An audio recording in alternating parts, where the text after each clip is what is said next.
அஸ்ஸலாமு அலைக்கும் வரஹ்மத்துல்லாஹி வபரகாத்துஹு. அல்ஹம்துலில்லாஹி நஹ்மதுஹு வ நஸ்தஈனுஹு வ நஸ்தக்ஃபிருஹு வ நஊது பில்லாஹி மின் ஷுரூரி அன்ஃபுஸினா வ மின் ஸய்யிஆத்தி அமாலினா மன் யஹ்திஹில்லாஹு ஃபலா முதில்ல லஹு வ மன் யுضللஹு ஃபலா ஹாதிய லஹு வ அஷ்ஹது அன் லா இலாஹா இல்லல்லாஹு வஹ்தஹு லா ஷரீக லஹு வ அஷ்ஹது அன்ன முஹம்மதன் அப்துஹு வ ரசூலுஹு அம்மா பஅத். கண்ணியத்திற்குரிய எல்லாம் வல்ல அல்லாஹு ஜல்ல ஷானஹு தஆலாவின் நல்லடியார்களே, நபிகள் நாயகம் ஸல்லல்லாஹு அலைஹி வஸல்லம் அவர்களுக்கு எதிராக பரப்பப்படுகின்ற அவதூறுகளுக்கு இஸ்லாத்தின் பதில் என்ற தலைப்பிலே இந்த நிகழ்ச்சியை நாம் நடத்தி கொண்டிருக்கிறோம். நபிகள் நாயகம் ஸல்லல்லாஹு அலைஹி வஸல்லம் அவர்களுக்கு எதிராக எதற்காக அவதூறுகள் பரப்பப்படுகின்றன என்று சொன்னால், உலகத்திலே மிக வேகமாக பரவி வரக்கூடிய மார்க்கம் இஸ்லாம். இந்த இஸ்லாம் மார்க்கம் பரவினால் மேலை நாட்டவர்களுடைய கேடுகட்ட செயல்களுக்கு முடிவு கட்டப்பட்டுவிடும் என்ற காரணத்தினால், தங்களுடைய மதத்தின் வளர்ச்சி பாதிக்கப்படும் என்ற காரணத்தினால் இஸ்லாத்தை எப்படியாவது கொச்சைப்படுத்த வேண்டும், அதன் மூலமாக இஸ்லாத்திற்கு செல்ல இருக்கின்ற மக்களை தடுத்து நிறுத்த வேண்டும். இந்த நோக்கத்திற்காகத்தான் நபிகள் நாயகம் ஸல்லல்லாஹு அலைஹி வஸல்லமுடைய வாழ்க்கை வரலாற்றை கொச்சைப்படுத்தி பேசக்கூடிய ஒரு விஷயத்தை கையில் எடுத்திருக்கிறார்கள்.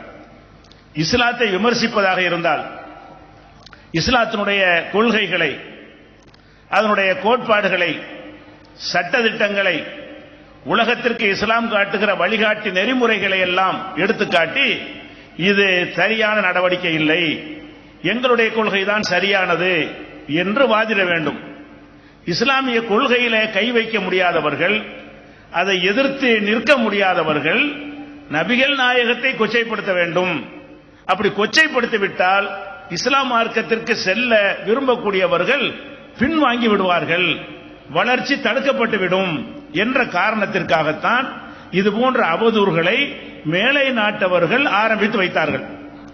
அவர்கள் இஸ்லாத்தை முழுமையாக அறிவார்கள், இஸ்லாத்தினுடைய கொள்கை கோட்பாடுகளை எல்லாம் ஆய்வு செய்தார்கள். அந்த கொள்கை கோட்பாடுகளை எல்லாம் ஆய்வு செய்த பிறகு, இஸ்லாத்தினுடைய கொள்கை கோட்பாடுகளை எல்லாம் ஆய்வு செய்த பிறகு இதுல ஏதாவது குறை காண முடியுமா என்ற எல்லா முயற்சியும் தோல்வி அடைந்த பிறகுதான் இனிமேல் இஸ்லாத்தை நம்ம கொள்கை ரீதியாக சந்திக்க முடியாது, அவதூறுகளை பரப்பி கொச்சையான விமர்சனங்களை முன்வைத்துத்தான் இஸ்லாத்தை வீழ்த்த முடியும் என்று திட்டமிட்டுத்தான் இந்த பிரச்சாரங்களை மேலை நாட்டவர்கள் ஆரம்பித்து வைத்தார்கள். அது இங்க ஆரம்பித்த பிரச்சாரம் அல்ல. இங்கே இருக்கக்கூடியவர்கள் எதற்கு இது போன்ற பிரச்சாரங்களை எடுக்கிறார்கள் என்று சொன்னால், இவர்கள் இஸ்லாத்தை அறிந்தவர்கள் இல்லை. மேலை நாட்டவர்கள் இஸ்லாத்தை அறிந்து கொண்டு அதில் கை வைக்க முடியாது என்ற காரணத்தினால் அவதூறை கையில் எடுக்கிறார்கள். இவர்கள் இஸ்லாத்தை படிக்காதவர்கள். நம்ம நாட்டில் இருக்கக்கூடிய சங்கிகள் நபிகள் நாயகத்தை பேசுகிறார்கள் என்று சொன்னால் அவர்களுக்கு நபிகள் நாயகத்தை பற்றி எதுவுமே தெரியாது, அந்த வரலாற்றை படித்திருக்க மாட்டார்கள், இஸ்லாத்தினுடைய கொள்கை கோட்பாடுகளை புரிந்திருக்க மாட்டார்கள். இந்த அவதூறுகளை மாத்திரம் எடுத்து வைத்துக் கொண்டு அவர்கள் மேலை நாட்டவர்கள் வாந்தி எடுத்த அவதூறுகளை இவர்கள் திரும்ப எடுத்து இங்க ஒரு கலவரத்தை ஏற்படுத்தணும், ஒரு நல்லிணக்கத்தை கெடுக்கணும்.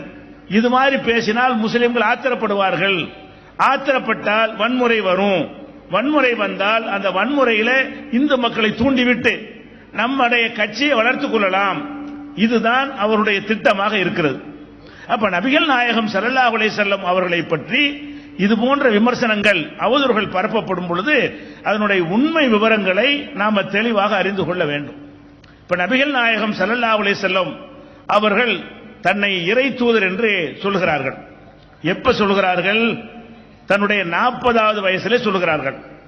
அந்த 40வது வயசிலே இறை தூதர் என்று மக்களிடத்தில் சொல்லும் பொழுது அதற்கு ஆதாரமாக அவர்கள் என்ன வைத்தார்கள்? மக்களிடத்திலே போய், நான் அல்லாஹ்வுடைய தூதர், இறைவனிடமிருந்து எனக்கு செய்தி வருகிறது, அந்த செய்தியை நான் உங்களுக்கு தருகிறேன் என்று மக்களிடத்தில் பேசும் பொழுது அதற்கு ஆதாரமாக அவர்கள் என்ன வைத்தார்கள் என்று சொன்னால், ஃபக்கத் லபிஸ்து ஃபீக்கும் உம்ரம் மின் கப்லிஹி அஃபலா தாகிலூன். மக்களே, நான் அல்லாஹ்வுடைய தூதர் என்று உங்களிடத்தில் சொல்கிறேன். இப்படி சொல்லக்கூடிய நான் வெளியூரில் இருந்து வெளிநாட்டில் இருந்து இங்கே இறக்குமதி செய்யப்பட்டவன் இல்லை. இந்த ஊரிலே உங்களோடு வாழ்ந்தவன், சில வாரங்கள் சில மாதங்கள் வாழ்ந்தவன் இல்லை. பல ஆண்டுகளாக நான் பிறந்தது முதலே உங்களோடு தான் வாழ்கிறேன். உங்களோடு பல வருடங்கள் நான் வாழ்ந்திருக்கிறேன். அப்படி வாழ்ந்திருக்கும் பொழுது என்னை நீங்கள் அறிந்திருக்கிறீர்கள். 40 வருஷ காலம் உங்களோடு வாழ்ந்திருக்கிறேன். இந்த 40 வருஷ கால வாழ்க்கையில நான் பொய் சொல்லி பார்த்திருக்கிறீர்களா? நான் மோசடி செய்து பார்த்திருக்கிறீர்களா? நான் அநியாயம் செய்து பார்த்திருக்கிறீர்களா? ஒழுக்கக்கேடான செயல்களிலே ஈடுபட்டவனாக என்னை பார்த்திருக்கிறீர்களா? மற்றவர்கள் செய்கிற சர்வசாதாரணமாக செய்கிற தீய காரியங்களை எல்லாம் நான் செய்பவனாக நீங்கள் அறிந்திருக்கிறீர்களா? என்னை எப்படி அறிந்திருக்கிறீர்கள்? உண்மையாளர் என்று அறிந்திருக்கிறீர்கள், நாணயமானவன் என்று அறிந்திருக்கிறீர்கள், நேர்மைக்கு பெயர் போனவன் என்று அறிந்திருக்கிறீர்கள். இப்படி எல்லா வகையிலையும் உங்களோடு வாழ்ந்த நான் இறை தூதர் என்று சொல்கிறேன். அதற்கு சான்று என்னவென்றால் என்னுடைய கடந்த கால 40 ஆண்டு கால வாழ்க்கை. இதை யாராவது சொல்ல இயலுமா? இந்த மாதிரி ஒரு வாதத்தை சொந்த ஊர்ல போய் இப்படி ஒரு வாதத்தை எவனாலும் சொல்ல முடியாது. ஏன்? எந்த மனிதனாக இருந்தாலும் அவனுடைய கடந்த காலம் சுத்தமானதாக இருக்கவே முடியாது. எவ்வளவு பெரிய நல்லவன் என்று பெயரெடுத்தாலும் சரி, அவனுடைய இளமை காலத்தில் செய்ய வேண்டிய சேட்டைகளை அவன் செய்துதான் இருப்பான். பல தவறுகளை செய்திருப்பான். தவறுகள் செய்யாமல் அவன் இருந்திருக்கவே முடியாது. அப்ப அந்த மக்கள்கிட்ட போய் நான் நல்லவன் என்று வேஷம் போட்டீங்க என்று சொன்னா உன்னை எனக்கு தெரியாதா என்று கேட்டு விடுவார்கள். சொந்த ஊர்ல, அதனால் வெளியூர்ல போய் தான் இந்த தலைவர்கள் எல்லாம் பேர் எடுப்பார்கள். நீங்கள் பார்த்தீர்கள் என்று சொன்னா வெளியூருக்கு போவார்கள். அங்க போய் தங்களை தலைவர்களாக முன்னிறுத்துவார்கள். ஏன்? அவங்களுக்கு இவருடைய கடந்த காலம் தெரியாது. முகமது நபி அவர்கள் இறை தூதர் என்று சொந்த ஊரை விட்டுவிட்டு போய் வேற தொலைவில் உள்ள ஊர்களுக்கு போய் தன்னை இறை தூதர் என்று சொன்னார்களா? அப்படி சொல்லவில்லை. சொந்த ஊர்ல போய் தான் நான் அல்லாஹ்வுடைய தூதர் என்று சொல்கிறார்கள். அதுக்கு ஆதாரம் என்ன? என்னுடைய கடந்த கால வாழ்க்கை. அப்ப 40 வருஷ வாழ்க்கையை முன்னாடி வைக்கிறார்கள். அந்த மக்களுடைய மனக்கண்ணில் எல்லாம் ஓடுகிறது. இவர்கள் காம கொடூர என்று சித்தரிக்கிறார்களே, 40 வருஷத்தை சொல்லும் பொழுது அந்த மக்கள்கிட்ட இதை போய் சொல்ல முடியுமா? ஒரு காம வெறி கொண்டவர் மனிதராக இருந்தால் அவருடைய நடவடிக்கைகள் அது மாதிரி தான் இருந்திருக்கும். அவருடைய கடந்த கால வாழ்க்கை அதுக்கு தகுந்தவாறு தான் அமைந்திருக்கும். அப்ப அப்படியான ஒரு வாழ்க்கை வாழ்ந்திருந்த காரணத்தினால்தான் மக்கள்கிட்ட சொல்றாங்க, என்னுடைய கடந்த காலத்தை பாரு, பல வருடங்கள் வாழ்ந்திருக்கிறேன் பாரு, ஏதாவது அப்பளுக்கு சொல்ல முடியுமா என்று பாருன்னு கேட்கிறாங்க. அப்ப அந்த மக்கள் அதைத்தான் சிந்திக்கிறாங்க. எதை சிந்திக்கிறாங்க? அவங்க அல்லாஹ்வை பார்க்கல. அல்லாஹ் தான் இவரை தூதராக அனுப்பினான் என்பதையும் பார்க்கவில்லை. அவங்க எதை பார்க்கிறாங்க? இவர் சொல்றாரு, இவர் நம்மளோட வாழ்ந்தாரு, உண்மைதானே? இவர் இந்த மாதிரி கெட்ட செயல் செஞ்சால் இல்லையே, நாம செய்கிற இழி செயல்கள் எதையுமே அவர் செய்ய மாட்டாரு, போதைப் பொருளை பாவிக்க மாட்டாரு, பெண்களோடு சல்லாபம் பண்ண மாட்டாரு, யார் மேலே அவதூறு சொல்ல மாட்டாரு, யாருக்கு அநியாயம் செய்ய மாட்டாரு என்றெல்லாம் அவருடைய வாழ்க்கையை அறிந்து வைத்திருக்கிற காரணத்தினால்தான் அந்த மக்கள் என்ன செய்கிறார்கள்னா முகமது நபி இறை தூதரை ஏற்றுக்கொள்கிறார்கள். அப்ப இந்த சேலஞ்ச் பண்றாங்களே, அந்த சேலஞ்சில் தான் அனைத்துக்கும் பதில் இருக்கிறது. ஒவ்வொரு மனிதனும் எந்த காலத்தில் தடமாறுவான்? 25 வயசுல, 30 வயசுல, ஒரு 40 வயசுல தான் தடுமாறுவான். எதுல? இந்த பாலியல் சம்பந்தமான விஷயங்கள்ல ரொம்ப தடுமாறி வழிகட்டு போகக்கூடியவன் எப்ப இருப்பான்? இந்த வயசுல தான் இருப்பார்கள். அந்த வயசுடைய வாழ்க்கையை 40 வருஷம் அந்த மக்கள்கிட்ட வாழ்ந்து காட்டுறாங்க. எப்படி வாழ்ந்து காட்டுறாங்க? எந்த ஒரு கலகமும் சொல்ல முடியாத அளவுக்கு அந்த பெண்ணை கையை பிடிச்சிருந்தாரு, இந்த பெண் வீட்டுக்கு போனாரு, அவங்கள்ட்ட பேசிக்கிட்டு இருந்தாரு, இது மாதிரியான ஒரு செயல்கள் ஏதாவது இருந்திருந்தால் இதை சொல்ல முடியாது. நபிகள் நாயகம் ஸல்லல்லாஹு அலைஹி வஸல்லம் அவர்கள் இதை சவாலாக சொன்ன உடனே அந்த மக்கள் அதுக்கு ஏதாவது பதில் கொடுத்தாங்களா? மறுப்பு சொன்னாங்களா? உன்னுடைய வாழ்க்கை எங்களுக்கு தெரியாதா? எதிர்த்தார்கள். எதற்கு எதிர்த்தார்கள்? எதிர்த்தவர்கள் கூட நபிகள் நாயகம் சொன்ன கொள்கை எதிர்த்தார்கள். நாங்கள் பல கடவுளை வணங்குகிறோம், நீ ஒரு கடவுள் என்கிறாய், அந்த ஒரு கடவுளை ஏற்றுக்கொள்ள மாட்டோம். அதற்குத்தான் நபிகள் நாயகத்தை எதிர்த்தார்களா? உன்னுடைய கேரக்டர் சரியில்லை என்று எதிர்த்தார்களா? உன்னுடைய குணம் சரியில்லை என்று எதிர்த்தார்களா? உன்னுடைய கடந்த கால பழக்க வழக்கங்கள் சரியில்லை என்று எதிர்த்தார்களா? அந்த எதிரிகள் அடிப்பதற்கு துணிந்தார்கள், கொல்லுவதற்கு துணிந்தார்கள். நபிகள் நாயகம் ஸல்லல்லாஹு அலைஹி வஸல்லம் அவர்களை ஊரை விட்டு விரட்டுவதற்கு திட்டமிடுகிறார்கள். அவ்வளவு சொல்லனாத துன்பத்தை கொடுக்கும் பொழுது கூட நபிகள் நாயகம் ஸல்லல்லாஹு அலைஹி வஸல்லம் அவர்களை நீங்கள் ஒழுக்கங்கெட்டவர், நீங்கள் நல்ல மனுஷன் இல்ல, உங்களுடைய கடந்த கால வாழ்க்கையில இன்னென்ன புகார்கள் இந்தந்த பிரச்சனைகள் இருக்கிறது, ரொம்ப பிடிக்குது, கடந்த கால வாழ்க்கையில் இத்தனை பிரச்சனைகள் இருக்கிறது என்றெல்லாம் எதிரிகள் விமர்சிக்கவே இல்லை. அந்த எதிரிகளுடைய விமர்சனங்கள் எல்லாம் எதை பற்றியதாக இருந்தது என்று சொன்னால், அவங்களுடைய கொள்கை கோட்பாடு சரியில்லை, இந்த கொள்கையை நாங்கள் ஏற்றுக்கொள்ள மாட்டோம் என்பதாகத்தான் இருந்தது. அப்ப நபிகள் நாயகம் ஸல்லல்லாஹு அலைஹி வஸல்லம் அவர்களுடைய 40 வருஷ வாழ்க்கையை பொறுத்த வரைக்கும் அவர்கள் அப்பழுக்கற்ற வாழ்க்கை வாழ்ந்திருக்கிறார்கள் என்பதை அந்த எதிரிகளும் ஏற்றுக்கொள்கிறார்கள். அதையே தன்னுடைய சான்றாக எடுத்து காட்டுகிறார்கள். இன்றைக்கு உலகத்தில் ஒரு பழமொழி கூட சொல்வார்கள், நதி மூலம் பார்க்க கூடாது, ரிஷி மூலம் பார்க்க கூடாதுமாங்க. அப்படின்னா என்ன? ஒரு நதி வருது என்று சொன்னால் இது எங்கே இருந்து வருகிறது, எந்தெந்த பகுதியில் எந்த சாக்கடையெல்லாம் விழுந்து வருகிறது, எந்த மலைஜலத்தில் அடித்துட்டு பார்க்க முடியுமா? நதி வந்தா குடிச்சிட்டு போயிட வேண்டியதான். நதிக்கு மூலத்தை தேடினீங்கன்னு வைங்க, ஒருத்தன் ஆத்துல இறங்க மாட்டான்.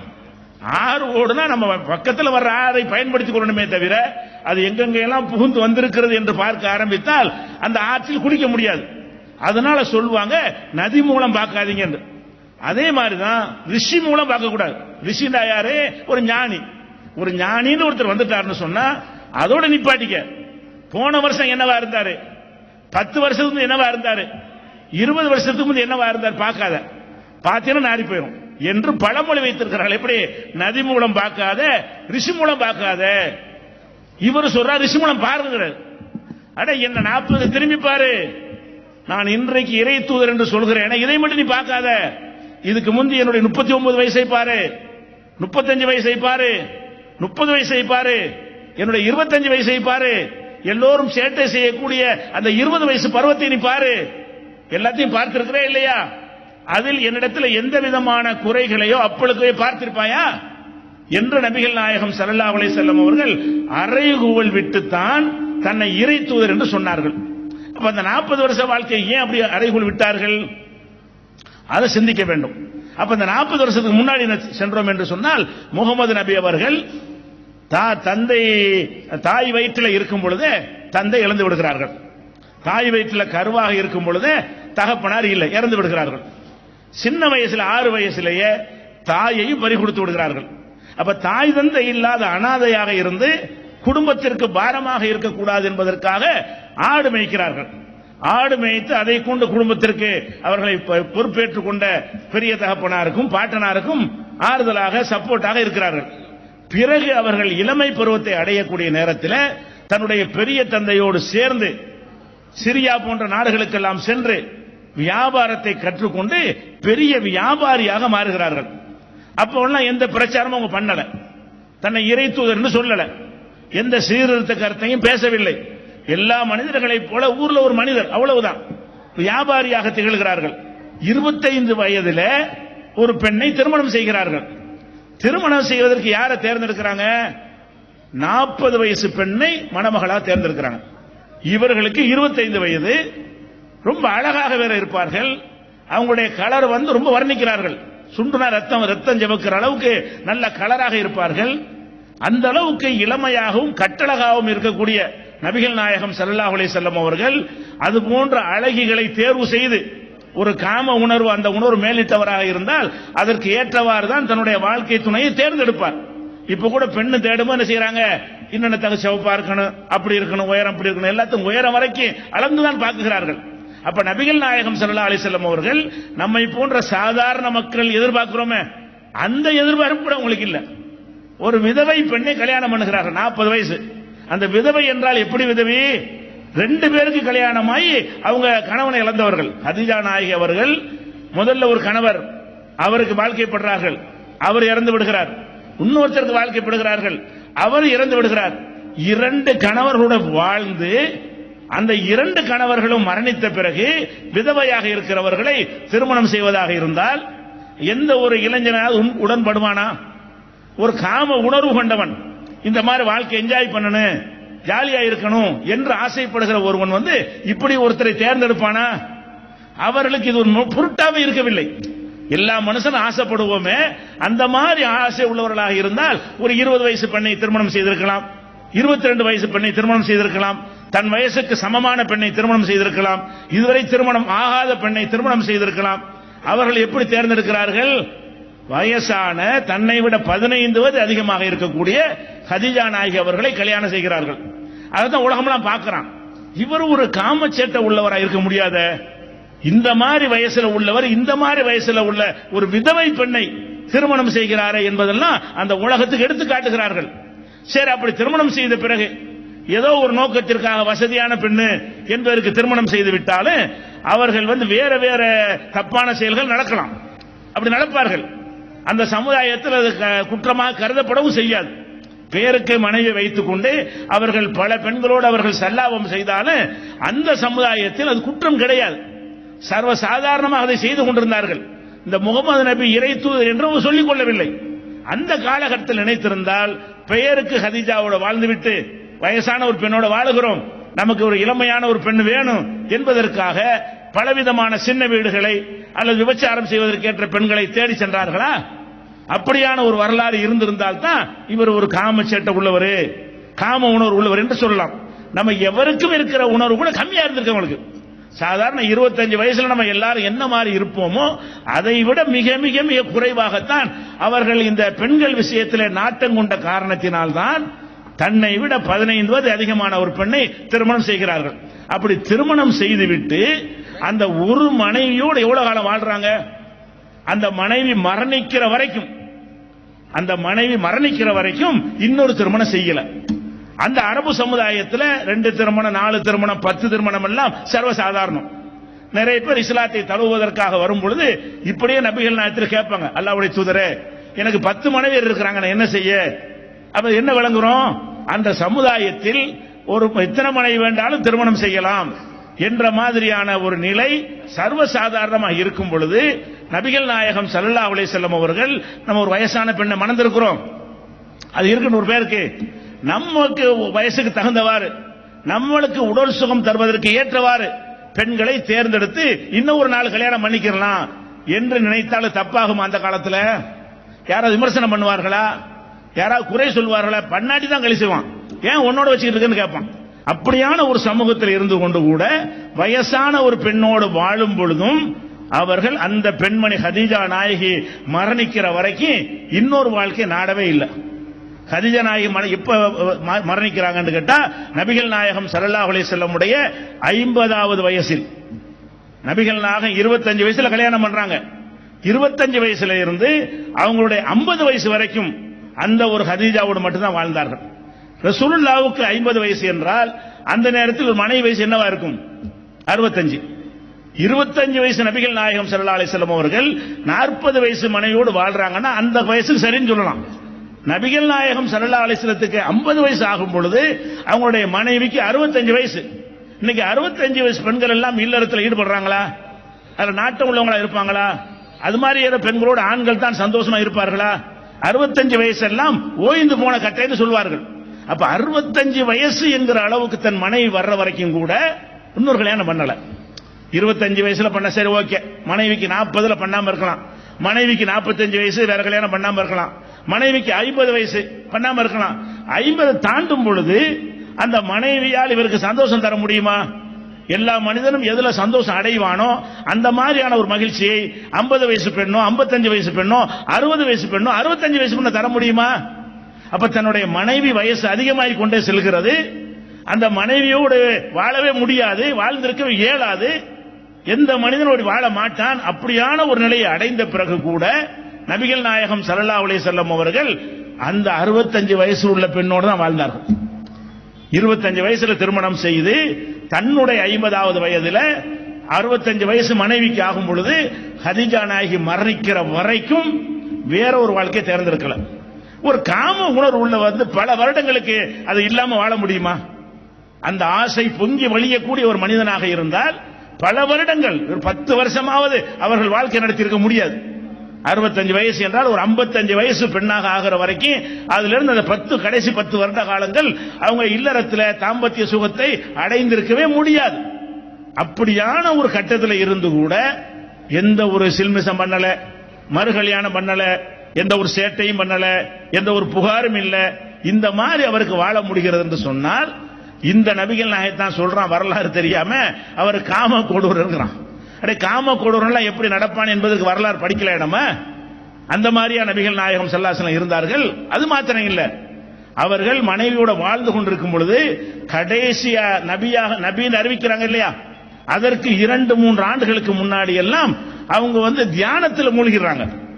அவங்க அந்த வியாபாரத்தை எல்லாம் கவனிக்காம இந்த மக்களை பார்க்கறாங்க, போக்குலாம் சரியில்லை, குடிச்சிட்டு ஆட்டம் போடுறாங்க, கள்ள கடவுளுங்கிறாங்க, எந்த ஒரு ஒழுக்கம் இல்லை, நேர்மை இல்லை, இது சரியான பாதை தானா, நம்ம வேற பாதையை தேர்ந்தெடுக்கணுமா என்று சிந்திப்பதற்காக வேண்டி ஹிரா என்கிற மலையில போய் அதுல ஒரு சின்ன குகை இருக்கிறது, அதுல பல மாதங்கள் தவம் இருப்பார்கள். தவம்னா சிந்திப்பார்கள்.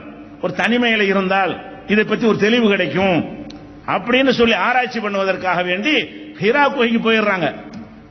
பல நாட்கு தேவையான உணவுகளை கட்டு சாதத்தை எடுத்துக்கொண்டு அங்க போய் தங்கி விடுவார்கள். சில நாட்களுக்கு வரவே மாட்டார்கள் வீட்டுக்கு. அவங்க மனைவி கதீஜா நாயகி அவர்கள் தேவையான உணவை எடுத்துக்கொண்டு போய் கொடுப்பார்கள். அப்ப மனைவியோடு வாழ்க்கை நடத்தக்கூடிய அந்த காலத்தில் கூட தன்னுடைய 40வது வயசுக்கு நெருக்கத்தில் அவர்கள் இதையெல்லாம் ஒதுக்கி புறந்தள்ளிவிட்டு இறைவனா யார், இறைவன் ஒருத்தர் இருக்கிறானா இல்லையா, அல்ல இவர்கள் வணங்குறதா இறைவனா, ஏன் இப்படி இருக்கிறார்கள், ஏன் இந்த சிலைகளையும் கல்லையும் கடவுளாக கருதுகிறார்கள், ஏன் கண்டபடி வாழ்கிறார்கள், ஏன் ஒழுக்கமாக நேர்மையாக இருக்க மாட்டேன் என்கிறார்கள் என்று கவலைப்பட்டு இதுக்கு ஏதாவது ஒரு தீர்வு காண முடியுமா என்பதற்காகத்தான் அவர்கள் அந்த ஹிரா குகைக்கு போகிறார்கள். அப்ப இந்த போக்கு எதை காட்டுகிறது? ஒரு காமத்தில் மூழ்கியுள்ள ஒருத்தனால 2 நாளைக்கு மனைவி விட்டு பிரிஞ்சிருக்க முடியாது, 10 நாளைக்கு பிரிஞ்சிருக்க முடியாது. அப்ப பல மாதங்களுக்கு போய் அவர் ஹிரா குகையில தங்கி எதை தவம் இருக்கிறாரு, இறைவனா யார் என்று சிந்திப்பதற்காக வேண்டி அவர்கள் தவம் இருந்தார்கள் என்கிற காட்சியை பார்க்கிறோம். அது போக அப்பதான் இறைவன் செய்தி வருது, முகமதே உன்னை தூதராக்கி விட்டோம். அவர் சிந்திக்கிறாரு, அல்லாஹ் அது போக வைக்கிறான். அந்த ஹிரா குகையில் இருக்கும் பொழுதுதான் நபிகள் நாயகம் ஸல்லல்லாஹு அலைஹி வஸல்லம் அவர்களை அல்லாஹ் தன்னுடைய தூதராக நியமிக்கிறதாக ஜிப்ரீல் என்ற வானவரை அனுப்பி தூதர் நியமிக்கிறான். அதுக்கு பிறகு அவர்கள் வீட்டுக்கு வருகிறார்கள். வீட்டுக்கு வந்து கதீஜா நாயகிட்ட நடுங்குகிறார்கள். ஏன்? அந்த ஜிப்ரீலை பார்த்த அந்த காட்சி அவர்களுக்கு என்ன செய்ய முடியல, சகித்துக்கொள்ள தாங்கிக் கொள்ள முடியவில்லை. நமக்கு ஏதோ ஏற்பட்டு விட்டதோ, எதையோ பார்த்து பயந்து விட்டோமோ, நமக்கு ஏதோ கோளாறு ஏற்பட்டு விட்டதோ என்கிற அளவுக்கு பயந்து நடுங்கி கொண்டு மனைவிட்டு சொல்கிறார்கள். அந்த மனைவிட்ட போர்த்தி குளிர்கிறது போர்த்துங்கள் என்று சொல்கிறார்கள். அப்ப அவங்க மனைவி என்ன சொல்றாங்கன்னு கேட்டா, உங்களை அல்லாஹ் ஒருபோதும் கைவிட மாட்டான். யாரே? அந்த கதீஜா அம்மா சொல்றாங்க, உங்களை அல்லாஹ் ஒருபோதும் கைவிட மாட்டான். ஏன் என்று கேட்டால், ஒரு மனைவி தான் கணவனை பற்றி நன்றாக அறிந்து வைத்திருப்பார்கள். வெளியில என்ன வேஷம் வேணா நம்ம போடலாம், மனைவிக்கு எல்லாமே தெரியும். வீட்டுக்குள்ளே நீங்க இருக்கிற காரணத்தினால ஒரு கணவனுடைய எல்லா பலவீனங்களையும் மனைவி தான் அறிந்து வைத்திருப்பார். இந்த மனைவி என்ன சொல்றாங்க, தஹமிலுல் கல்ல, நீங்கள் அடுத்து உங்க சிரமத்தை நீங்க சுமந்துக்கிறீங்க. தக்ஸிபுல் மஅதூம, நீங்க இல்லாதவனுக்காக நீங்க உழைச்சி என்ன செய்யறீங்க, உதவி செய்து கொண்டிருக்கிறீர்கள். தொழிலின் நவாயிபுல் ஹக்கி, நல்ல காரியங்களுக்கு உதவிகளை அள்ளி அள்ளி கொடுத்து கொண்டிருக்கிறீர்கள். உங்களுக்கு அல்லாஹ் ஒரு கேடு செய்ய மாட்டான் என்று அந்த நற்குணத்தை ஆயிஷா கதீஜா நாயகி அவர்களை பாராட்டுகிறார்கள். அப்ப அவரை ஒரு காம கொடூரமான உள்ளவராக அவர்கள் நினைக்கவில்லை. நபிகள் நாயகத்தினுடைய கேரக்டர் என்னன்னு கேட்டா, மக்களுக்கு உதவணும், நல்லது செய்யணும் என்கிற ஒரு பெயரை மனைவி எடுத்து இழுத்திருக்கிறார்கள். சரி, 50 வருஷம் வரைக்கும் வாழ்ந்துட்டாங்க. 50 வயசுல மனைவி இறந்துட்டாங்க. 50 வயசுல ரசூலுல்லாஹ்வுடைய 50 வயசுல அந்த மனைவிக்கு 65 வயசு இருக்கும் பொழுது மரணித்து விடுகிறார்கள். இப்ப அந்த மனைவி தடையாக இருக்கிறாள் என்பதற்காக வேற ஒரு பெண்ணை திருமணம் செய்யாமல் இருந்தால் இது நல்ல வாய்ப்பு. நபிகள் நாயகம் ஸல்லல்லாஹு அலைஹி வஸல்லமுக்கு நல்ல வசதி இருக்கிறது. அன்றைக்கு அவங்க தான் பணக்காரர். இந்த 40வது வயசுல 50வது வயசுல ஊருலேயே பெரிய செல்வந்தர் யார் என்று கேட்டால் நபிகள் நாயகம் தான். என்ன, அவங்க சம்பாதித்த பொருளாதாரம் இருக்கிறது, அவங்க மனைவியும் பெரிய வசதி படைத்த பெரிய வியாபாரியாக இருக்கிறார்கள், அவங்க சம்பாதித்த பொருளாதாரம் இவங்களுக்கு சேர்கிறது. அன்றைக்கு பார்த்தால் பெரிய செல்வந்தர் முகமது நபி தான். அவ்வளவு பெரிய செல்வம் இருக்கும் பொழுது சரி, இந்த மனைவி இருக்கிற வரைக்கும் இன்னொரு திருமணம் செய்ய முடியல, இந்த மனைவி இறந்துட்டாங்க, இப்ப நல்ல வாய்ப்பா போச்சு, ஒரு 2-3 கல்யாணத்தை பண்ணிக்கிறோம் என்று அவர் நினைத்திருக்க வேண்டும். அல்லது இந்த கல்யாணம் பண்ண தேர்ந்தெடுப்பதற்காக நல்ல கட்டழகிகள் இருக்கிறார்களா, நல்ல அழகான கவர்ச்சியான பெண்கள் இருக்கிறார்களா என்று தேடி அவர்கள் திருமணம் செய்திருக்க வேண்டும். அவர்கள் அடுத்து ஒரு திருமணம் செய்கிறார்கள். எதற்காக வேண்டி?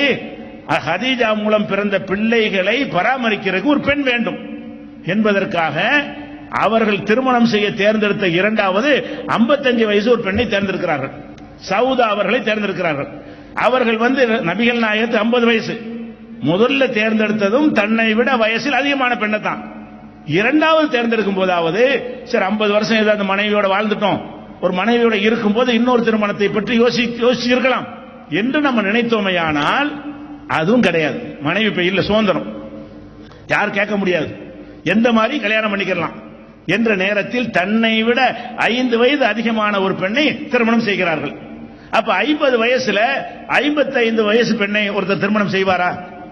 இன்னைக்கு கூட நம்ம மணமேடை நடத்துகிறோம். மணமேடை நடத்தும் பொழுது மணமகள் வேணும்னு கேட்கிறாங்க, இரண்டாம் தரம் வேணும்னு கேட்கிறாங்க. சில பேர் எனக்கு 65 வயசு ஆகிறது, இரண்டாம் கல்யாணத்துக்கு மனம் அனுப்பியிருக்காங்க. நமக்கு 65 வயசு ஆகிறது, ஒரு 40 வயசுல ஒரு பெண் இருந்தா சொல்லுங்க. இவருக்கு 65 வயசு ஆம்பளைக்கு, அவர் எந்த மாதிரி பெண் வேணும்னு கேட்கிறாரு. ஒரு 40 வயசுல ஒரு பெண் இருந்தால், விதவை பெண் இருந்தால் நான் திருமணம் செய்து கொள்கிறேன். ஒரு 60 வயசுல இருந்தா பாருங்க சொல்ல மாட்டேங்கிறார். 65 வயசுக்காரர் மணப்பெண்ணை தேடும் பொழுது கூட எத்தனை வயசு வேணுங்கிறாரு, ஒரு 40 இருந்தா பாருங்கன்னு கேட்கக்கூடிய இந்த மணமேடையில் நடத்தணும்ல, அதுல அந்த மாதிரி தான் கேட்டு வருகிறது. அதை பார்க்கும் பொழுது அப்ப 65 வயசுக்காரருக்கு 40 வயசு தான் லைக் பண்றாங்கன்னு சொன்னா, நபிகள் நாயகம் ஸல்லல்லாஹு அலைஹி வஸல்லம் 50 வயசா இருக்கும் பொழுது ஒரு 30 வயசை தேடி இருக்கலாம்ல, ஒரு கன்னி பெண்ணை கூட தேர்ந்தெடுக்கலாம் சகஜ அந்த சமுதாயத்தில். அன்றைக்கு இருந்த காலத்தில் சின்ன வயசு பெண்ணை கூட கல்யாணம் பண்ணலாம். அது ஒரு குற்றமாகவோ அது குறையாகவோ அந்த மக்கள் கருதவே மாட்டார்கள். அப்படியான ஒரு சமூகத்தில் நபிகள் நாயகம் ஸல்லல்லாஹு அலைஹி வஸல்லம் அவர்கள் தன்னை விட 5 வயது அதிகமான ஒரு பெண்ணை திருமணம் செய்தார்கள் என்றால் அந்த ஒரு பெண்ணோடு மட்டும்தான் அப்புறம் வாழ்றாங்க. அந்த ஒரு பெண்ணோடு மட்டும்தான் மக்காவில் இருக்கிற வரைக்கும் வாழ்கிறார்கள். அப்ப 50 வயசுக்காரங்க 55 வயசு வரைக்கும் என்ன வாழ்க்கை நடத்திருப்பாங்க? 55 வயசு பெண்ணோட அந்த ஒரு பெண்ணோடு தான் வாழ்க்கையை நடத்தி கொண்டிருக்கிறார்கள். அப்ப இந்த குழந்தைகளை ஒரு வீட்டுக்கு ஒரு பெண் வேணும், பாதுகாக்க ஒரு ஆள் வேணும் என்கிற ஒரு எதிர்பார்ப்பு இருந்திருக்குமா? அல்லது காம கொடூரர் இருந்திருப்பாரா? ஒருவரை காம கொடூரர் என்று நீங்கள் நபிகள் நாயகம் பல திருமணம் செஞ்சாங்க, பின்னாடி விளக்குறேன். பல திருமணத்திற்கு இப்படி காரணம் சொல்றவங்களா இருந்தா இப்படி அவர் நடந்திருக்க முடியுமா? பல பெண்களுக்காக அலைந்தவர் என்கிற அளவுக்கு நீங்கள் அதை கொச்சைப்படுத்தி பேசுகிறீர்கள் என்று சொன்னால் அவர் ஏன் 25 வயசுல நடக்கல, 40 நடக்கலையே, 50 நடக்கலையே? அப்ப 50 வயசு வரைக்கும் ஒரு பெண்ணோட வாழ்கிறார்கள், வயசான ஒரு மூதாட்டியோடு வாழ்கிறார்கள். அதுக்கப்புறம் வாழ்ந்த வாழ்க்கை மூதாட்டி தான். 55 வயசும் ஒரு மூதாட்டி மாதிரி உள்ளதுதான். அப்ப 55 வயசு பெண்ணோட வாழ்க்கை நடத்தி கொண்டிருக்கும் பொழுதுதான் மூன்றாவதாக ஒரு திருமணம் செய்கிறார்கள். அதை நம்ம திருமணம் காமத்துக்கு செஞ்சு எவனுமே சொல்ல மாட்டான். அந்த திருமணம் என்ன? அபூபக்கர் அவர்கள் ரசூலுல்லாஹ்வுக்கு உற்ற தோழரா இருக்கிறாங்க. இஸ்லாத்தை எடுத்து சொல்லும் பொழுது உலகத்தில் யாருமே ஏற்றுக்கொள்ள முந்தி முதல்ல ஏற்றுக்கொண்டது ஹதீஜா நாயகி, அடுத்தது அபூபக்கர் தான். அவங்களுடைய மனைவி ஃபர்ஸ்ட் ஏற்றுக்கொள்றாங்க. அடுத்து அவ்வளவு மக்கள்கிட்ட சொல்லும் பொழுது சொந்தம் பந்தம் எல்லாம் எதிர்க்கிறாங்க. யார் ஏற்றுக்கொள்றாங்கன்னா அபூபக்கர் சித்திக் அவர்கள் தான். உங்களை எனக்கு நல்லா தெரியும், ஆரம்பம் முதல் நண்பரா தோழரா இருந்தார். தோழர்களுக்கு கரெக்டா அவருடைய யதார்த்தம் தெரிஞ்சு போயிடும். அப்ப இறைத்தூதர் சொன்ன உடனே கண்டிப்பா முகமது பொய் சொல்ல மாட்டாரு, இவர் சொன்னா கரெக்டா தான் இருக்கும் என்று சொல்லி அபூபக்கர் அவர்கள் என்ன செய்யறாங்க? ஏற்றுக்கொள்றாங்க.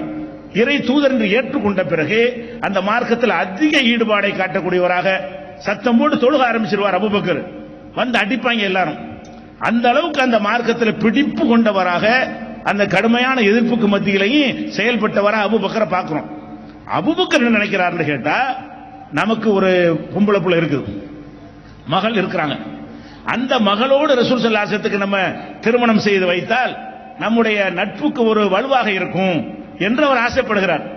அன்றைய சமுதாயத்தில் இந்த சிறுமிகள் இருப்பவர்கள் கல்யாணம் பண்ணுவாங்க. நபிகள் நாயகம் ஸல்லல்லாஹு அலைஹி வஸல்லம் அவர்கள் இறை தூதர் அறிவிக்கப்பட்டிருந்த அந்த காலகட்டத்தில் திருமணத்திற்கு பருவ வயசு அடைஞ்சிருக்கணும், 18 வயசு ஆயிருக்கணும், 16 வயசு ஆயிருக்கணும் என்கிற சட்டம் அன்னைக்கு இல்லை, மக்கள்கிட்ட இல்லை.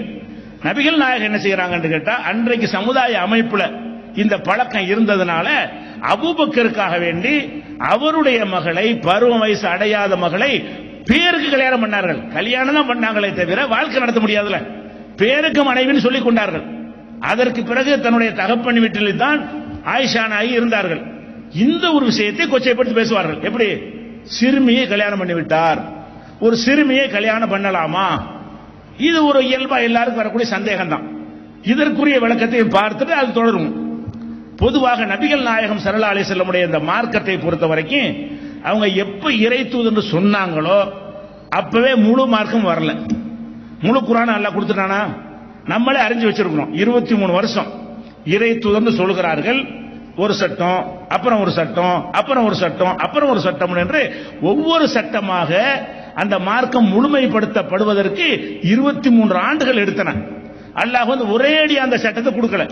ஒரேடியா கொடுக்காத காரணத்தினால் எதற்கெல்லாம் அல்லாஹ்விடமிருந்து சட்டம் வருகிறதோ அதை அமுல்படுத்துவார்கள். எதற்கு சட்டம் வரலையோ அந்த ஊர் வழக்கப்படி நடப்பார்கள். சட்டம் வரல, சிறுமிகளை திருமணம் செய்யக்கூடாது என்ற மாதிரியான சட்டம் எதுவும் வரவில்லை. அப்ப அன்றைய சமூகத்தில் இது ஒரு சாதாரணம்.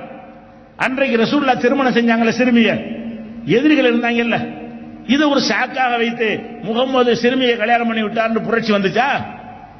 எதிர்த்து யார கூட இருந்தாலும் ஓடி போயிட்டாங்களா? அன்றைக்கு சாதாரணம். அன்றைய காலத்தை பொறுத்த வரைக்கும் எல்லோருமே இந்த மாதிரி வயசு கம்மியான ஆட்களை திருமணம் செய்வார்கள். அது ஒரு பிரச்சனை ஆக்கிக் கொள்ளவே மாட்டார்கள். பெண்களுக்கு உணர்வு இருக்கிறது, அவங்களுக்கு உரிமை இருக்கிறது என்பதெல்லாம் புரிந்து கொள்ளாமல் ஒரு போகப் பொருளை போல அன்றைக்கு கருதி கொண்டிருந்தார்கள். அன்றைய மக்கள் அப்படி நம்பிய காரணத்தினால் நபிகள் நாயகம் ஸல்லல்லாஹு அலைஹி வஸல்லம் அவர்களே அந்த நம்பிக்கை பிரகாரமே திருமணம் செய்தார்கள் சிறுமியை. ஆனால் சிறுமி திருமணத்தை செய்த நபிகள் நாயகம் அவர்கள் அதை செய்யலாம் என்று சட்டம் சொன்னார்களா? அதை கடைசி வரைக்கும் நியாயப்படுத்தினார்களா? உலக மக்களுக்கெல்லாம் சிறுமியை கல்யாணம் பண்ணிக் கொள்ளுங்கள் என்று சட்டம் கொண்டு வந்தார்களா என்றால் இல்லை. அதற்கு பிறகு பல ஆண்டுகளுக்கு பிறகு இறைவனிடமிருந்து சட்டம் வருகிறது. என்ன சட்டம் வருது?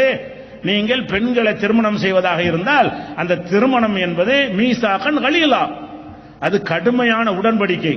ஒரு பெண்ணை கல்யாணம் செய்யறதா இருந்தா சும்மா தப்பங்காரங்க கொண்டே கூட்டி விட்டு போயிட முடியாது. அந்த பெண்ணு முடிவு எடுக்கணும், அந்த பெண்ணு விரும்பணும், அந்த பெண்ணு சம்மதிக்கணும். திருமணம் என்றால் என்னவென்று அவள் அறிந்திருக்க வேண்டும், அறிந்து கொண்டு ஒத்துக்கொள்ள வேண்டும். இப்படி செய்வதற்கு பெயர் தான் திருமணம் என்று குர்ஆன்ல ஒரு வசனம் வருது. வஅகதுன மின்கும் மீசாகன் கலீலா, நீங்கள் மனைவிமார்களாக அடையக்கூடியவர்கள் உங்களிடம் கடுமையான உடன்படிக்கை எடுத்திருக்கிறார்கள். அப்ப இது என்ன விளங்குது? குழந்தைகிட்ட உடன்படிக்கை எடுக்க முடியுமா?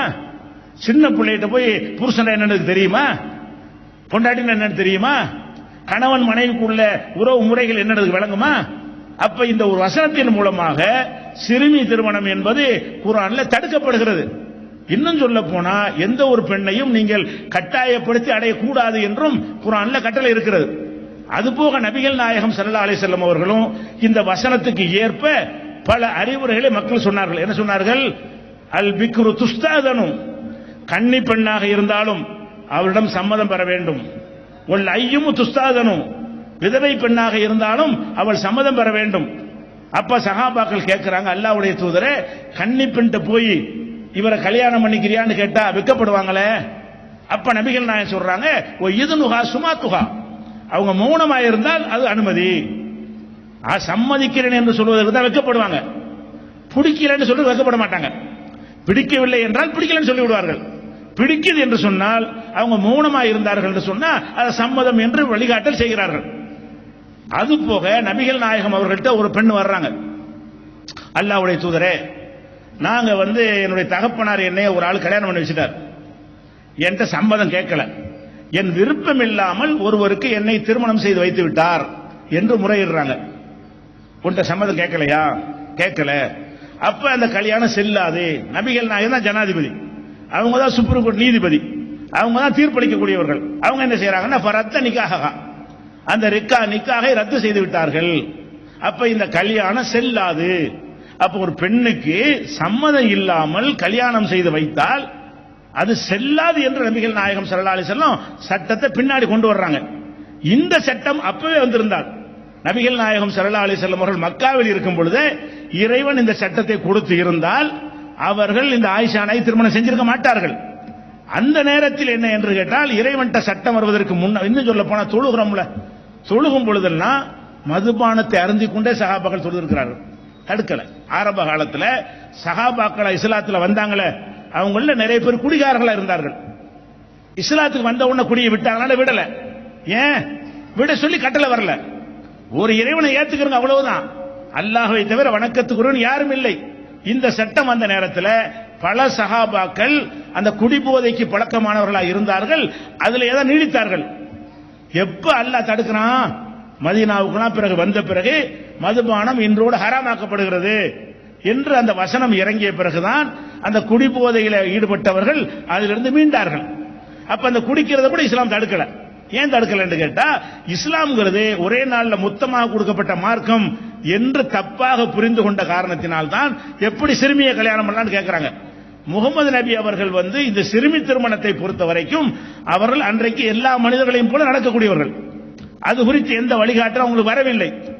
அதை பற்றி அவர்கள் பேசவும் இல்லை. எல்லோரும் செய்வது போல் அவர்கள் செய்தார்களே தவிர பிறகு இறைவன் மூலமாக தடுக்கப்பட்டு விட்டது. அப்ப நாங்கள் சிறுமியை கல்யாணம் பண்ணலாம் என்று போதனை செய்தால் இதை நீ கேள்வி கேட்கலாம். முகமது நபி அவர்கள் தானே செய்திருக்கிற ஒரு விஷயத்தை கூட இனி செய்யக்கூடாது என்று தடுத்திருக்கும் பொழுது சிறுமியை கல்யாணம் பண்ணினார் என்று சொன்னால் அந்த வரலாறு அறியாமல் செய்யக்கூடிய அவதூறு பிரச்சாரம். அந்த சிறுமியை கல்யாணம் பண்ணாரா? அன்னைக்கே சேர்ந்துட்டாரா? அன்னைக்கே மனைவியோட வாழ்ந்தாரா? பேருக்கு மனைவி இருந்து கொண்டார்கள். மதீனாவுக்குலாம் போன பிறகு அவங்க பருவமெல்லாம் அடைஞ்ச பிறகுதான் அவங்களோட வாழ்ந்தாங்க. ஒரு காமத்து கல்யாணம் பண்றவன் அப்பவே அந்த ஆசை தீரணும்னு கல்யாணம் பண்ணுவானா? காமத்தினை கல்யாணம் பண்ணிட்டு ஒரு 5 வருஷம் கழிச்சு சந்தோஷமா இருப்போம்னு கல்யாணம் பண்ணுவானா? காம உணர்வுனா உடனே தீர வேண்டும். அதற்கு வடிகாலை உடனே ஏற்படுத்த வேண்டும். அப்ப நபிகள் நாயகம் அவர்கள் அந்த ஆயிஷா நாயை திருமணம் செய்கிறார்கள். திருமணம் செய்யும் போது சிறுமிதான். அது எதற்கு செய்கிறார்கள்? அபூபக்கர் அவர்களுடைய நட்பை வலுப்படுத்துவதற்காகவும் அவருடைய தோழமைக்காக வேண்டியும் அதே மாதிரி வழக்கம் அன்றைக்கு இருந்த காரணத்தினாலையும், இதே மாதிரி சின்ன சிறுமிகளை திருமணம் செய்யக்கூடிய வழக்கம் அன்றைக்கு இருந்த காரணத்தினாலையும் அந்த சமுதாயத்தால் அது தவறாக பார்க்கப்படாத காரணத்தினாலையும் ஆயிஷா நாயை திருமணம் செய்தார்கள். இந்த 3 தான் மக்காவில் இருக்க போது நடந்த கல்யாணம். இந்த 3 தான். முதல் கல்யாணம் ஹதீஜா நாயுடைய திருமணம், அவங்க வயசான அளவு வாழ்ந்தாங்க. அப்புறம் சவுதாவுடைய திருமணம், அவங்களும் வயசானவங்க தான். ஆயிஷா நாயை திருமணம் பேருக்கு தான். திருமணம் பேருக்கு அவங்க வீட்டில் இருப்பாங்க, இவர்கள் அந்த கணவன் பேருக்கு இருப்பார்கள். இப்படிதான் வாழ்ந்தார்கள். எது வரைக்கும்? 53 ஆண்டுகள் வரைக்கும். 63 வயசு மரணிக்கிறாங்க. 53 வயசு வரைக்கும் அவர்கள் இந்த 3 பேரோட தான் இருக்கிறாங்க. ஹதீஜா நாயோட இருக்கிறார்கள். அதுக்கப்புறம் சவுதாவோட மட்டும்தான் இருக்கிறார்கள். பேருக்கு தான் ஆயிஷா நாய். அவங்களோட வாழல, அவங்களோட குடும்பம் நடத்தல, சின்ன பிள்ளை. அப்ப மக்காவில் இருந்த காலம் வரைக்கும் இப்படி இருந்தாங்கல்ல. இதை நம்ம சிந்திச்சு பார்க்கணும். ஒரு காம உணர்வு கொண்ட ஒருவராக ஒருத்தர் இருப்பாரையானால் அவருடைய நடவடிக்கைகள் எப்படி இருக்கும் உலகத்தில்? அவர் எல்லாத்திலையும் ஜாலியா வாழ்வாரு, சந்தோஷமா இருப்பாரு, அழகா ட்ரெஸ் போடுவாரு, வீடு வாசல பெருசா கட்டிக்கிடுவாரு. இந்த மாதிரி சல்லாபத்தில் ஈடுபடக்கூடியவர்கள் எல்லாத்திலுமே ஸ்டைலாகவும் நீட்டாகவும் இருக்க ஆசைப்படுவார்கள். இவர் என்ன மாதிரி கையில எடுத்திருக்காரு பிரச்சனைய அடிச்சு கொன்றுவாங்க. அந்த மாதிரியான கொள்கை மக்கள்கிட்ட சொல்றாங்க. அல்லாஹ்வை தவிர எதை வணங்காதீர்கள், கல்லை வணங்காதீர்கள், மண்ணை வணங்காதீர்கள், மரத்தை வணங்காதீர்கள் என்று சொன்னா அதை வணங்குறவர்கள் சும்மா இருப்பார்களா? அப்ப இந்த காம உணர்வு கொண்ட ஒருத்தர் இப்படி ரிஸ்கான விலை கையில் எடுக்க மாட்டாங்க. ஏன்? இந்த மாதிரி உள்ள வாழ ஆசைப்படுவான். சாவதற்கு உரிய வழியை யாரும் தேர்ந்தெடுக்க மாட்டான். இந்த காமத்துக்காக வேண்டிய இருக்கக்கூடிய ஒருத்தனாக இருந்தால் அவன் இந்த கொள்கை சாவரிக்கக்கூடிய கொள்கை. அல்லாஹ் காப்பாற்றின அது ஒரு விஷயம். இந்த மாதிரி சீர்திருத்த கொள்கை அன்றைக்கு சொன்னால் பல பேர் சாகடிக்கப்பட்டார்கள், பல பேர் நாடு கடத்தப்பட்டார்கள், ஊரை விட்டு விரட்டப்பட்டார்கள். முகமது ஸல்லல்லாஹு அலைஹி வஸல்லம் அவரோட தாக்கப்பட்டிருக்கிறார்கள். ஒரு காமத்துக்கு உள்ள ஒருத்தர் அடி வாங்குறதுக்கு, உத வாங்குறதுக்கு, தியாகம் செய்வதற்கு, ரத்தம் சிந்துவதற்கு, சொத்து பத்தையெல்லாம் விட்டுட்டு ஊரை விட்டு ஓடுவதற்கு தயாராவாரா? அப்படி உள்ளவரா இருந்தா சரி ஊரை அட்ஜஸ்ட் பண்ணிக்கிறோம், நான் விட்டுறேன், என்னை சந்தோஷமா இருக்க விடுங்க என்ற முடிவுக்கு தான் வருவார். முகமது ஸல்லல்லாஹு அலைஹி வஸல்லம் வாழ்க்கை எப்படி இருந்துச்சுன்னு கேட்டா, அந்த எதிரிகளுடைய அவ்வளவு கடும் எதிர்ப்புக்கு மத்தியில தான் அவங்க வாழ்க்கை. தனியா போக முடியாது, போனா அடிப்பான். காபத்துல்லாவுல வச்சு யாரையும் அடிக்கவே மாட்டாங்க. அவங்கள ஒத்துக்கிட்ட கொள்கை. நபியை மட்டும் அடிச்சாங்க.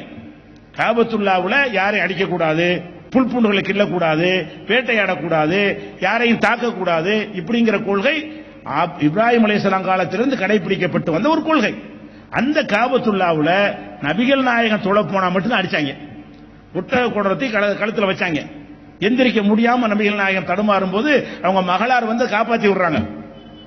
அப்ப இது எது காட்டுறது? அவளுக்கு உங்களுக்கு வசதி வாய்ப்பு இருக்கிறது, ஊர்ல ஒரு புகழ் இருக்கிறது, வயசும் இருக்கிறது, அந்த ஊர்ல இது வழக்கமாகவும் இருக்கிறது. இந்த நேரத்தில் எப்படி வேணா அனுபவிக்கலாம். அந்த வழியை தேர்ந்தெடுக்காமல் நபிகள் நாயகம் ஸல்லல்லாஹு அலைஹி வஸல்லம் அவர்கள் எந்த வழியை தேர்ந்தெடுக்கிறாங்கன்னு கேட்டா, உயிருக்கு ஆபத்தான வழியை, பொருளாதாரத்தை இழக்கக்கூடிய வழியை, சாப்பாட்டுக்கு கஷ்டப்படக்கூடிய வழியை தேர்ந்தெடுக்கிறார்கள். இப்ப ஹிஜ்ரத் பண்ணி போனாங்கன்னு சொல்றோம்ல, ஹிஜ்ரத் பண்ணி போனாங்கன்னா என்ன அர்த்தம்? அதுக்கு ஊர்ல உள்ள சொத்து, வீடு, வாச, வியாபாரம், பொருள், அவ்வளவு சாமான்கள் இருக்கும். எல்லாத்தையும் போட்டு விட்டு உடுத்தின வேட்டியோட இருக்கிற அணிந்திருக்கிற ஆடையோட உயிரை காப்பாற்றி கொண்டால் போதும் என்று அபூபக்கரோட என்ன செய்யறாங்க, மதீனாவுக்கு போறாங்க. இப்படி யாருக்கு செய்ய முடியும்? இந்த சுகவாசிகளால் செய்ய முடியுமா? உலகத்தினுடைய சுகத்தை ஆசைப்படக்கூடியவர்களால் இந்த மாதிரியான ஒரு தியாகத்தை தேர்ந்தெடுக்க முடியுமா? நமக்கு இதுதான் விளைவு வரும் என்று சொன்னால், அம்மாடி இப்படி ஓடி போனோம் என்று சொன்னால் நம்மளுக்கு இந்த உடல் சுகம் கிடைக்காத, நம்ம ஊர்ல இருந்தா பணங்காசோட சந்தோஷமா இருக்கலாமே, எல்லாத்தையும் போட்டுட்டு போக வேண்டி இருக்கிறதே என்று நினைத்து அவர்கள் பின்வாங்கி இருப்பார்கள். அந்த கொள்கைக்காக வேண்டி இதை பத்தி எல்லாம் நினைச்சு கூட பார்க்காம, அந்த மனைவி கூட கூட்டிட்டு போகாம அவங்களும் தோழர் மட்டும் என்ன செய்யறாங்க, மதீனாவுக்கு ஓடுகிறார்கள். அப்ப உயிரை காப்பாற்றுவதற்காக இன்னொரு ஊருக்கு ஹிஜ்ரத் பண்ணி சொத்து சுகத்தை இழந்து விட்டு நபிகள் நாயகம் போனார்கள் என்று சொன்னால், இவங்களுடைய வாழ்க்கையை காமத்தை காரணமா யார காட்ட முடியுமா? எதை வச்சு காமம்னு சொல்லுகிறார்கள், அந்த எல்லா வாதமும் அடிபட்டு போகிறது. அப்ப நபிகள் நாயகம் ஸல்லல்லாஹு அலைஹி வஸல்லம் அவர்கள் மக்காவில் வாழ்ந்த அந்த காலம் வரைக்கும் ஒரு மனைவி முதலில், அப்புறம் இன்னொரு மனைவி. அந்த ரெண்டு மனைவியும் அவங்களை விட வயசில் அதிகமானவர்கள், அவங்களுக்கு முழு சந்தோஷம் தர முடியாதவர்கள். அப்படியான ஒரு பெண்ணோடு தான் அவர்கள் வாழ்ந்திருக்கிறார்கள் என்பதை இந்த மக்கா வாழ்க்கை காட்டுகிறது. அதுக்கு பிறகு அவங்க மதீனாவுக்கு போறாங்க. மதீனாவுக்கு ஹிஜ்ரத் பண்ணி போகும் பொழுது அவங்க எந்த நிலையில போறாங்க? ஒண்ணும் இல்ல, வீசு நகை வெறுங்கையமா போறாங்க. எல்லா பொருளாதாரத்தையும் விட்டுட்டு போயிட்டாங்க. அந்த நிலையில போகக்கூடிய நேரத்தில் அங்க போய் என்ன செய்யறாங்கன்னா, மக்கள்கிட்ட பிரச்சாரம் பண்ணும் பொழுது ஒரு குடிசையை போட்டுக் கொண்டார்கள். சொகுசான வாழ்க்கை வாழக்கூடிய ஒருத்தராக இருந்தால், ஆடம்பர வாழ்க்கை வாழக்கூடியவராக இருந்தால், இந்த காமத்துக்காக வாழக்கூடிய ஒருத்தராக இருந்தால் அவருடைய வாழ்க்கை எப்படி இருக்கு? இவர் அப்படி இருந்தாரா? மதீனாவுக்கு போன பிறகு பாத்தீங்கன்னா அவங்களே ஜனாதிபதி ஆயிடுறாங்க. ஆரம்பத்தில் எதிர்ப்பு இருக்கிறது, கொஞ்சம் கொஞ்சமா எதிர்ப்பு குறைகிறது. அப்புறம் ஊருக்கு அவங்க தலைவராகிறாங்க. ஊருக்கு தலைவரான நபிகள் நாயகம் ஸல்லல்லாஹு அலைஹி வஸல்லம் அவர்கள் அந்த அரபு பிரதேசத்துக்கு தலைவராகிறாங்க. எந்த அளவுக்கு ஆயிட்டாங்கன்னு கேட்டா, அவங்க மரணிக்கக்கூடிய நேரத்தில் நம்ம இந்தியா இருக்கு பாருங்க, இந்திய அளவுக்குள்ள நிலப்பரப்பு அவங்க கையில வருது. இவ்வளவு பெரிய இந்தியாவை உண்டாக்குவதற்கு 1000 வருஷம் தேவைப்பட்டிருக்கிறது. வெள்ளக்கார 200 வருஷம், முஸ்லிம் மன்னர்கள் 800 வருஷம், 1000 வருஷம் பாடுபட்டு துண்டு துண்டா கடந்த ஊர்களை ஒன்னாக்கி ஒரு நாடுன்னு ஆக்கிட்டு போயிருக்கிறாங்க. ஆனா முகமது நபி அவர்கள் என்ன செய்யறாங்கன்னு கேட்டா, அந்த அரபு பிரதேசம் முழுவதையும் வென்றெடுக்கிறார்கள். எதை வச்சு வென்றெடுக்கிறார்கள்? வால்முனையிலையா, மிரட்டியா? அவங்களோட இந்த சீர்திருத்த பிரச்சாரத்தில் மக்கள் ஈர்க்கப்பட்டு கூட்டம் கூட்டமா வருகிறார்கள். அப்ப மக்கள் கூட்டம் கூட்டமா வருவதில் என்ன விளங்க வேண்டியிருக்குன்னு கேட்டா, இவரை பற்றி அந்த மக்கள் தான் ஜட்ஜ்மெண்ட் பண்ண முதல் தகுதியானவர்கள். இவர் ஒரு கொடூரமான ஒரு ஆளு, காம கொடூர பிடித்தவர் என்று இருந்தால் ஊருள்ள 50 பேர் ஒன்னா சேர்ந்திருப்பாங்களா? எல்லாரும் ஒரு பின்னாடி வந்திருப்பாங்களா? கேள்விப்பட்டு ஒவ்வொரு ஊர்ல இருந்தும் கூட்டம் கூட்டமாக படையெடுத்து வந்து நாங்க இஸ்லாத்தில் இணைந்து கொள்கிறோம் என்று கூட்டம் கூட்டமாக பல ஊர்கள் இருந்து வந்து ஏற்றுக்கொண்டார்கள். இப்படி ஏற்ற பிறகு ஒட்டுமொத்த அரபு தீபகற்பத்துக்குமே அவங்க தான் ஒரே சக்கரவர்த்தி ஆகுறாங்க. அன்றைக்கு நபிகள் நாயகம் காலத்தில் ஈரான்ங்கிறது பெரிய வல்லரசா இருந்துச்சு, பாரசீகம். அதே மாதிரி இத்தாலி ரோமாபுரி என்பது ஒரு வல்லரசா இருந்துச்சு. அந்த 2 வல்லரசையும் வீழ்த்தி விட்டு பெரிய வல்லரசு நபிகள் நாயகம் மட்டும்தான். நபிகள் நாயகத்துடைய கடைசி காலத்துல பாத்தீங்கன்னா அவங்க தான் ஒரே சர்வாதிகார ராஜா மாதிரி இருந்தாங்க. அவங்க பேரை கேட்டாலே எல்லாம் அஞ்சனும். அவ்வளவு பெரிய வலிமை மிக்க ஒரு ஆட்சியை நபிகள் நாயகம் ஸல்லல்லாஹு அலைஹி வஸல்லம் உண்டாக்கிட்டாங்க. இப்படி உண்டான பிறகு நீங்க உலக வரலாற்றை திரும்பி பாருங்க. இந்த மாதிரி ஒரு மன்னராக வந்தவர்கள் எல்லாம் எப்படி எல்லாம் நடந்திருக்கிறார்கள். மன்னர்களுடைய வரலாறு படிச்சிருக்கோம்ல. எந்த ஒரு ராஜாவா இருந்தாலும் அவருக்கு அரண்மனை இல்லாம இருக்குமா? இருக்காது. கோட்டை கொத்தளம் இல்லாம இருக்குமா? கண்டிப்பா இருக்கும். அந்த அரண்மனையில அந்தப்புறம் இல்லாம இருக்குமா? அந்தப்புறம் என்ன? மனைவின்னு பேருக்கு ஒருத்தர் 2 பேர் வச்சுக்கிட்டு அந்த புறத்துல வகையா 100-200 பெண்களை வச்சிருப்பார்கள். எல்லா ராஜாக்களும், யாரெல்லாம் ராஜாக்கள் மன்னர்கள் என்று வந்தார்களோ, நீங்க இந்தியாவுடைய எந்த மன்னர் வேணாலும் எடுத்துக்கிறங்க, உலகம் பூரா ஆட்சி பண்ண எந்த ராஜா வேணாலும் எடுத்துக்கொள்ளுங்கள், அவர்கள் மன்னர்கள் என்று வந்தார்கள் என்று சொன்னா அவங்க எப்படி நடப்பாங்க? அவங்களுக்கு ஒரு அரண்மனையை கட்டுவார்கள். அதில் அந்த புறம் என்று ஒப்புரிகையை ஏற்படுத்துவார்கள், நீச்சல் குளம் வைத்திருப்பார்கள், முத்து பவளங்கள்லாம் நிறைய அலங்கரித்திருப்பார்கள். அதுல ஒவ்வொரு பல அறைகளை கட்டி வைத்திருப்பார்கள். ஒவ்வொரு அறையில் ஒரு பெண்ணை வைத்திருப்பார்கள். அந்த ராஜா வருவாரு, யார் பிடிச்சிருக்கோ அன்னைக்கு அவங்களோட சேருவார். என்னைக்காவது ஒரு நாள் அவர் பெண்ணை சேருவதற்காக வேண்டி அத்தனை பெண்களை அரண்மனை வைத்திருந்தார்கள். எல்லோரும், நீங்கள் கடந்த காலத்தில் எந்த ஒரு அரசனை எடுத்துக்கொண்டாலும் அரண்மனை என்றால் அந்த புறம் இல்லாமல் இருக்காது. இப்ப நபிகள் நாயகம் அவர்கள் இந்த மாதிரி நீங்க சொல்றீங்க, விமர்சனம் பண்றீங்கல்ல, காம கொடூரரா இருந்தார் என்று, அப்படி இருக்கும் என்று சொன்னால் எல்லா மன்னர்களும் செய்து அவரும் செய்யலாம், எவனும் கேட்க மாட்டான். மன்னர்னு அப்படிதான் இருப்பாங்க. மக்கள் யாராவது புரட்சி பண்ணாங்களா? மன்னர்கள் செஞ்ச இந்த காரியத்துக்கு எதிராக அந்தப்புறம் வைத்த மன்னர் கட்டுப்பட மாட்டேன் மக்கள் புரட்சி பண்ண வரலாறு உண்டா? அட மன்னர் ராஜா அப்படித்தான் இருப்பாரு என்று உலகம் பூரா ஒரு பொதுவான புத்தி இருந்தது. அந்த புத்தி இருந்த காலத்தில் நபிகள் நாயகம் ஸல்லல்லாஹு அலைஹி வஸல்லம் அவர்கள் இது போன்ற அரண்மனை கட்டினார்களா? அரண்மனையில் அந்த புறத்தில் வகை வகையா பெண்களை கொண்டே வைத்திருந்தார் என்று சொன்னா அவர் ஒரு காம உணர்வு கொண்டவர் என்று நீங்கள் விமர்சிக்கலாம். அவருக்கு இருந்த சக்திக்கு, அவருக்கு இருந்த பலத்துக்கு, அவருக்கு இருந்த அதிகாரத்திற்கு, அவருக்கு இருந்த செல்வாக்கிற்கு அவர் என்ன செஞ்சாலும் யாரும் கேட்க முடியாது. அவ்வளவு பெரிய உயர்ந்த இடத்தில் வந்திருக்கும் பொழுது நபிகள் நாயகம் ஸல்லல்லாஹு அலைஹி வஸல்லம் அவர்கள் அரண்மனை கட்டல, அந்தப்புறம் வைத்துக் கொள்ளவில்லை. யாரெல்லாம் வாழ்ந்தார்களோ மனைவியின் டிக்ளேர் பண்ணினார்கள். இந்த மாதிரி மனைவி இல்லாம கள்ளத்தனமாக 100 பேர் 200 பேர் 60,000 பேர்லாம் இருக்கிறார்கள். மன்னர்களுடைய வரலாறு எடுத்து பார்த்தீங்கன்னா இந்த மாதிரி அந்தப்புறங்கள் ஆட்டம் போட்ட மன்னர்களுடைய வரலாறுகளுக்கு மத்தியில் மன்னராக இருந்து அந்தப்புறம் வைத்துக் கொள்ளாத ஒரே தலைவராக நபிகள் நாயகம் ஸல்லல்லாஹு அலைஹி வஸல்லம் மட்டும் இருக்கிறாங்க. அப்ப அங்க ஆட்சி பண்ணிட்டாங்கல்ல, ஆட்சியில பணத்துக்கு எந்த பஞ்சமும் கிடையாது. ஆரம்ப காலத்தில் தான் கஷ்டப்பட்டார்கள். முகமது நபி அவர்கள் துவக்கத்தில் போன நேரத்தில் ரொம்ப சிரமப்பட்டார்கள் ஆட்சி நடத்துவதற்கு. பிறகு என்ன நிலை என்று சொன்னால் அவங்களுடைய கொண்டு வந்த பொருளாதார புரட்சி ஜக்காத் என்ற புரட்சியின் மூலமாகவும் பொருளாதாரத்தை விரயம் பண்ணாமல் திட்டமிடுகிற அவங்களுடைய நிர்வாக திறனின் காரணத்தினாலேயே அரசாங்கத்தில் கஜானா குவிகிறது. எந்த அளவுக்கு குவிகிறது? ஒருத்தர் இல்லைன்னு வருவார், அவருக்கு 2 ஒட்டகத்தை கொடுங்கம்பாங்க. ஒரு ஒட்டகம் 1 லட்சம் ரூபாய் இன்னைக்கு கணக்குக்கு, 2 ஒட்டகம் 2 லட்சம் ரூபாய். சும்மா இல்லைன்னு வந்தா நீங்க ஒரு 5 ரூபாய் வாங்கிட்டு போங்கன்னு சொல்ல மாட்டாரு. அவருக்கு 2 ஒட்டகத்தை கொடுங்க, இவருக்கு ஒரு 25 ஆடை கொடுங்க. இப்படி கேட்டு வர்ற ஆளுகளுக்கெல்லாம் 25 ஆடுகளும் 2 ஒட்டகங்களுமாக கொடுக்கக்கூடிய அளவுக்கு அந்த கஜானா நிரம்பி வழிகிறது. பணத்திற்கு பஞ்சமே இல்லை. எந்த அளவுக்கு பஞ்சம் இல்லை என்று சொன்னால் நபிகள் நாயகம் ஸல்லல்லாஹு அலைஹி வஸல்லம் காலத்தில் யாராவது இறந்து விட்டார்கள் என்று சொன்னா மதீனாவுல இறந்தவருக்கு ஜனாசா தொழுகை நடத்த வேண்டும். அந்த உடலை கொண்டாந்து வைப்பாங்க. வைத்த உடனே ஆரம்ப காலத்தில் என்ன சொல்லுவாங்கன்னு கேட்டா, மதீனாவுக்கு போன புதுசு, ஆட்சி அமைத்த ஆரம்ப நேரம், அரசாங்க கஜானாவில் நிதி இல்லை தூக்க காலத்தில். அப்ப என்ன சொல்லுவாங்கன்னு கேட்டா, இவர் ஜனாசா கொண்டு வந்திருக்கிறீங்க, இவர் யார்த்தையாவது கடன் வாங்கியிருப்பாரு, கடன் வாங்கியிருந்தால் கடன்காரராக இருக்கிறவருக்கு நான் தொழுகை நடத்த மாட்டேன், நீங்க யாராவது இவருடைய கடனுக்கு பொறுப்பேற்றுக்கிறீங்களா என்று கேட்பார்கள். யாராவது நான் பொறுப்பேற்றுக்கிறேன்னு சொல்லுவாங்க. அதற்கு பிறகுதான் நபிகள் நாயகம் ஸல்லல்லாஹு அலைஹி வஸல்லம் தொழுகை நடத்துவாங்க. யாருமே பொறுப்பேற்கவில்லை என்று சொன்னால் நீங்களே தொழுதுக்கிறீங்கன்றாங்க. அவர் கடனாளியாக போகக்கூடாது என்பதற்காக வேண்டி இப்படி ஒரு நெருக்கடியை சமுதாயத்துக்கு கொடுப்பார்கள்.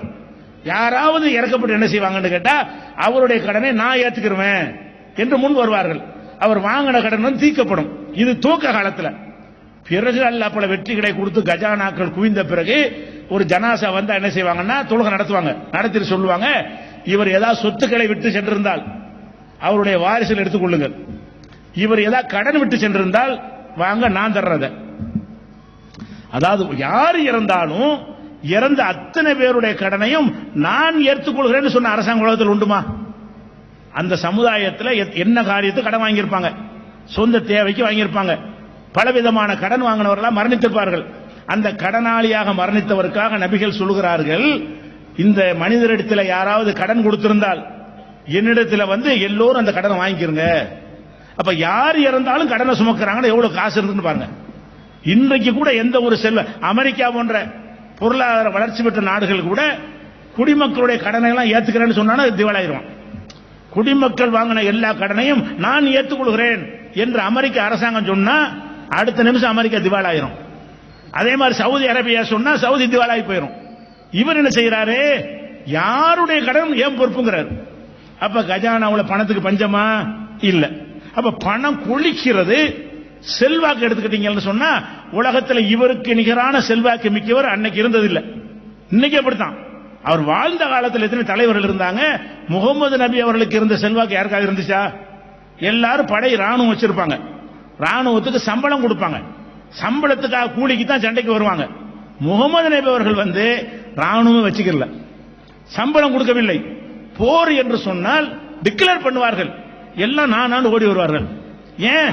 அது ஒரு நல்ல காரியம், தீமைக்கு எதிராக நம்ம களமிறங்க போறோம், இறைவன்ட்ட கூலி கிடைக்கும் என்று ராணுவத்தை சம்பளத்துக்கு ராணுவம் வைத்துக் கொள்ளாத ஒரு தலைவராக அவர் சொன்ன உடனே உயிரை கொடுக்க ஓடி வரக்கூடிய ஒரு சமுதாயத்தை நபிகள் நாயகம் ஸல்லல்லாஹு அலைஹி வஸல்லம் அன்னைக்கு உருவாக்கி இருந்தார்கள்.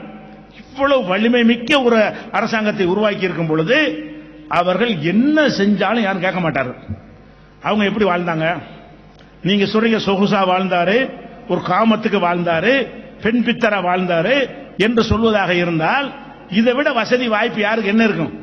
இந்த அரண்மனை, அதாவது இவ்வளவு பெரிய சர்வாதிகார ஆட்சி தலைவராக இருக்கிறதை விட ஒரு வாய்ப்பு என்ன வாய்ப்பு இருக்கு? அவங்க என்ன செய்யறாங்க? ஒரு தன்னுடைய ஊர்ல இருந்து வரும்போது சில காசு பணத்தை கொண்டு வந்திருக்கிறாங்க. அதை கொண்டு ஒரு இடத்தை வாங்குறாங்க. அந்த இடத்தில் பள்ளிவாசலுக்கு ஒரு இடத்தை ஒதுக்குறாங்க. அந்த பள்ளிவாசலுக்கு பக்கத்தில் ஒரு 10க்கு 10 இருக்கிற ஒரு அறையை தனக்கென்று எடுத்துக் கொள்கிறார்கள். அதுதான் அவர்களும் ஆயிஷா நாயகி வாழ்ந்த திருமணமான பிறகு கொண்டா சேர்த்து விடுறாங்கல்ல, அவங்களுக்கான வீடு. அந்த குடிசை அது வெறும் குடிசை தான். அவருடைய குடிசை எப்படி இருந்தது என்று சொன்னால் பாயில தான் படுப்பாங்க, ஈச்சம்பாயில படுத்து எழுந்தார்கள் என்று சொன்னா உடம்பு பூரா வரி வரியா விழுந்திருக்கும்.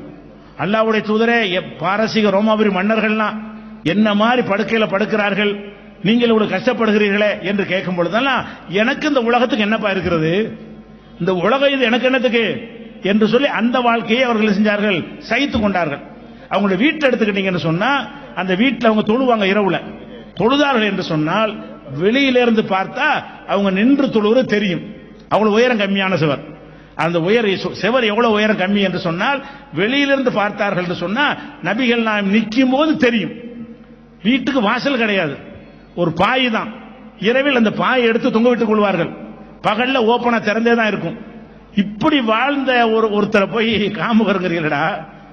காமகன் இப்படியா இருப்பான்? அவருக்கு இருந்த அந்த வசதிக்கு பொருளாதாரத்தை அள்ளி அள்ளி ஒருத்தருக்கா கொடுக்கிறாரு. அந்த வசதிக்கு ஒரு அரண்மனை எழுப்பி இருக்கிற பொம்பளை எல்லாம் கொண்டு அழகான பொண்ணை தூக்கிட்டு வா என்று சொல்லி அந்த அந்தப்புறத்தில் வைத்திருந்தால் யாராவது கேள்வி கேட்டிருப்பாங்களா? அப்படித்தான் ராஜாக்கள் இருப்பாங்க. எல்லா ராஜாக்கள் இருக்கிற மாதிரி இருக்காம அவர் அந்த குடிசையில தான் அவர் வாழ்கிறார். எந்த அளவுக்கு அந்த குடிசை என்று சொன்னால், உங்க வீடுகளில் உலகத்தில் இன்னைக்கு வாழ்கிற எவனுடைய வீட்டிலையாவது விளக்கு இல்லாம இருக்குமா? விளக்கு இல்லாத வீடு இருக்குமாங்க? இருட்டில் இருப்பீங்களாங்க? இரவுல இருக்க மாட்டீங்க, தூங்கும் போது அமைச்சிட்டு படுப்பீங்க. ஆனா விளக்குன்னு ஒண்ணு இருக்கும். நபிகள் நாயகம் ஸல்லல்லாஹு அலைஹி வஸல்லத்தை பற்றி அவங்க மனைவி ஆயிஷா நாயகி சொல்றாங்க, இரவில் எழுந்து தொழுவார்கள். தொழும் பொழுது நான் குறுக்கே படுத்து கிடப்பேன். இப்படி தொழுவார்கள், நான் குறுக்கே படுத்து கிடப்பேன். அப்ப சஜிதா செய்ய வரும் பொழுது அவங்க தலையை என் காலில் வைக்கிற மாதிரி வரும். அப்படி காலில் வைத்து விடக்கூடாது என்பதற்காக அந்த விரல்னால என் காலில் குத்துவார்கள். உடனே என் காலை மடக்கிக் கொள்வேன். நான் அவர்கள் சஜிதா செய்து முடித்த பிறகு நான் மறுபடி காலை நீட்டி, அவ்வளவு சின்ன இடம். அதாவது ஒரு ஆள் தொழுதால் ஒரு ஆள் படுக்க முடியாது, ஒரு ஆள் படுத்திருந்தா ஒரு ஆள் தொழ முடியாது. அவ்வளவு சின்ன இடத்தில் இருக்கிறார்கள். இதை பற்றி அந்த ஆயிஷா நாயகி சொல்லும் போது ஒருத்தர் கேட்கிறார். என்ன கேட்கிறாரு? அன்னைய நீங்க விரலால் இது குத்தணும், அவங்க சஜிதா செய்ய வரது நீங்கள பார்த்துட்டு காலை மடக்கிருக்கலாமே என்று கேட்கும் பொழுது ஆயிஷா நாயகி சொல்றாங்க, ஒல்புயூதிதன் லைசபிஹா மிஸ்பாஹு. அன்றைக்கு எங்க வீட்டில் விளக்கே கிடையாது. வீட்டில் விளக்கு கிடையாதுங்க. விளக்கு என்ன சீரியல் லைட் போறியா? அதுவா மெர்க்குரியா ஹாலோஜன் லைட்டா? அன்னைக்கு விளக்குனா என்னது? ஒரு மண் சிட்டியில கொஞ்சம் ஆலிவ் எண்ணெயை ஊத்தி ஒரு திரிய போட்டு வச்சிருப்பாங்க, அது இல்லையா? இவரை சொல்றாங்க யாரு? காம இருக்கிறாங்க. அடே, அவருடைய வீட்டில் என்ன இல்ல? விளக்கு எரிக்க திரி என்ன இல்ல? ஒரு விளக்கு இல்ல. இருட்டிலேயே வாழ்ந்திருக்கிறார்கள். அந்த விளக்குக்கு ஊத்துற எண்ணெய் இருந்தால் அதை ரொட்டிக்கு தொட்டு சாப்பிட்டு இருப்பார்கள். அப்ப எவ்வளவு பெரிய சக்கரவர்த்திங்கிற ஒரு அந்தஸ்தில் இருந்திருக்கிறார்கள், எவ்வளவு பெரிய அதிகாரம் பெற்றவர்களா இருந்திருக்கிறார்கள். வர்றவங்களுக்கு வாரி வாரி கொடுக்கிறார்கள். அப்படி இருந்த நிலையில ஒரு டிக்ளேர் பண்றாங்க மக்கள்கிட்ட. என்ன சொல்றாங்க தெரியுமா? நானும் என்னுடைய குடும்பத்தாரும் இந்த பொது நிதியில் ஒரு பைசாவையும் தொடுவது ஹராம். இந்த பொது நிதி வரதுல மக்கள் தரக்கு ஜக்காத்து பணம் எல்லாம் இருக்குல்ல, இந்த பணத்தை எல்லாம் என் கையில தான் எல்லாமே இருக்குது, தொட மாட்டேன். நான் மட்டுமல்ல, என் சந்ததிகளும் தொடக்கூடாது, என் மனைவி மக்களும் தொடக்கூடாது. நான் உழைத்து என் மனைவி மக்களை காப்பாற்றுவனே தவிர இந்த மன்னர் என்ற முறையில் என் கையில் இருக்கிற இந்த பொருளாதாரத்தை நான் தொட்டு கூட பார்க்க மாட்டேன் என்று மக்கள்கிட்ட டிக்ளேர் பண்றாரு. அதனாலதான் விளக்கு இல்ல. விளக்கு வைக்க ஏன் முடியல? பாரசீக நாட்டில் உள்ள விளக்கெல்லாம் கொண்டு இறக்கி இருக்கலாம். அவர் ஏன் காசுல வாழ்வேன் இருக்கிறாரு. மக்கள் காசுல வாழ நினைத்தால் விளக்கு ஒரு பிரச்சனை இல்ல, வீடு ஒரு பிரச்சனை இல்ல, அரண்மனை பிரச்சனை இல்ல. தன்னுடைய சுய சம்பாத்திய இறை தூதர் பிரச்சாரம் செய்து கொண்டு தன்னுடைய சுய சம்பாத்தியத்தில் வாழ்ற காரணத்தினாலதான் விளக்கு இல்லாத ஒரு நிலையில் இருக்கிறது. எந்த அளவுக்கு அவர்கள் இருந்தார்கள் என்று சொன்னா, பள்ளிவாசல்ல பேரிச்சம்பழம் குவித்து கிடக்கும். பள்ளிவாசலுக்கு வெளியே அந்த திடல்ல ஜக்காத்து பேரிச்சம்பழம் விளைந்தால் அதுல உள்ள 10% கொடுத்துருவார்கள். அது மூட்டை மூட்டையாக அம்பாரமா என்ன செய்யும், குவிக்கப்பட்டிருக்கும். வரக்கூடியவங்களை அள்ளியே கொடுப்பார்கள். ஒட்டகம் ஜக்காத்தாக வரும், ஆடு வரும், அதே மாதிரி தங்க நகைகள் ஜக்காத்தாக வரும். அதே மாதிரி பேரிச்சம்பழமும் ஜக்காத்து பொருளாக குவிக்கப்பட்டிருக்கும். அது யாருக்கு உள்ளது? மக்களுக்கு கொடுப்பதற்காக உள்ளது. அந்த குவிக்கப்பட்டிருக்கிற அந்த பேரிச்சம்பழத்துல ஒரு பேரிச்சம்பழத்தை அவங்களுடைய பேரன் ஹசன் அவர்கள் எடுத்து சாப்பிடுறாங்க. ஒரு பேரிச்சம்பழத்தை எடுத்து வாயில வச்சிடறாங்க. இதை நபிகள் நாயகம் ஸல்லல்லாஹு அலைஹி வஸல்லம் பார்த்து விடுகிறார்கள். உடனே ஓடி வந்து வாய்க்குள்ள விரலை விட்டு அந்த பேரிச்சம்பழத்தை கீழே எடுத்து போட்டு விட்டு துப்புங்கிறார்கள். அந்த சின்ன பிள்ளைய துப்ப சொல்லிவிட்டு சொல்றாங்க, ஹசனே, நமக்கு இது ஹலால் இல்லைன்னு உனக்கு தெரியாதா? இந்த பொது நிதியை நம்ம எடுக்க கூட உனக்கு தெரியாதா? எனக்கு என் குடும்பத்தார சாப்பிடக்கூட உனக்கு தெரியாதா என்று அந்த குழந்தைக்கு அறிவுரை சொல்றாங்க. அப்ப அந்த பேரிச்சம்பழத்தை கூட சின்ன குழந்தை, அதுக்கு சட்டமே கிடையாது, அந்த சின்ன பையன் எடுப்பதை கூட நபிகள் நாயகம் ஸல்லல்லாஹு அலைஹி வஸல்லம் அவர்கள் சகித்துக் கொள்ளல. இப்படி வாழ்ந்ததுனால தான் அங்க வீட்டுல என்ன இல்ல, வீடு செவர் இல்ல, படுக்க பாய் இல்ல, வீட்டுக்கு கதவு இல்ல, விளக்கு கூட இல்ல. இப்படி வாழ்ந்த ஒருத்தர் எப்படி காம உணர்வு கொண்ட இப்படி வாழ முடியும்? ஒரு காம உணர்வு கொண்டவர் அதுக்கு தகுந்த வீடு கட்ட பாப்பான், ரூம்களை வைக்கணும், வசதியா இருக்கணும், ஏசி போடணும், அது பண்ணி இப்படித்தானே ஒரு மனுஷன் ஆசைப்படுவான். ஒரு பெண்ணோடு சல்லாபமா சந்தோஷமா இருக்க நினைக்கிறவன் எதையெல்லாம் ஆசைப்படுவான். அந்த பெண்ணு தான் என்ன ஆசைப்படுவா? சும்மா விடுவாளா? ஒரு பெண்ணு கல்யாணம் பண்ணிட்டு சொன்னா ரோட்ல படுத்துக்கணும் ஒத்துக்குருவாளா? கல்யாணம் பண்ணி விட்டால் அவள் அது மாதிரியான ஒரு வசதி வாய்ப்போட உள்ள ஒரு விஷயத்தான் எதிர்பார்க்கிறாள், பொம்பளை எதிர்பார்ப்பா. அப்படி இருக்கிற நேரத்தில் முகமது நபி அவர்கள் என்ன செய்யறாங்கன்னு கேட்டா, மனைவியோட வாழ்றாங்கன்னு நினைச்சுக்கிட்டு இருக்கிறோம். அந்த வாழ்ற வீட்டு கதவு இல்ல, வெளிச்சம் இல்ல. சரி, சாப்பாடாவது என்ன சாப்பாடு? இந்த மாதிரி காம உணவு கொண்டாலும் என்ன செய்வாங்க நீங்க பார்க்கலாம். ஒரு காம உணவு மேலான ஆளுக்குன்னு சொன்னா பாதாம, பிஸ்தா, முந்திரி அதான் சாப்பிடுவாங்க. எதுக்கு? அப்பதான் அது சந்தோஷமா இருக்க முடியுங்கிறதுக்காக வேண்டி, உடலை வலுப்படுத்துவதற்காக வேண்டி பலவிதமான அந்த உடலை வலுப்படுத்தக்கூடிய உணவுகள் இருக்குல்ல, உயர்தரமான உணவுகள், அதுகளை தான் சாப்பிடுவாங்க. இப்படி நம்ம பார்த்துக்கிட்டு இருக்கிறோம்.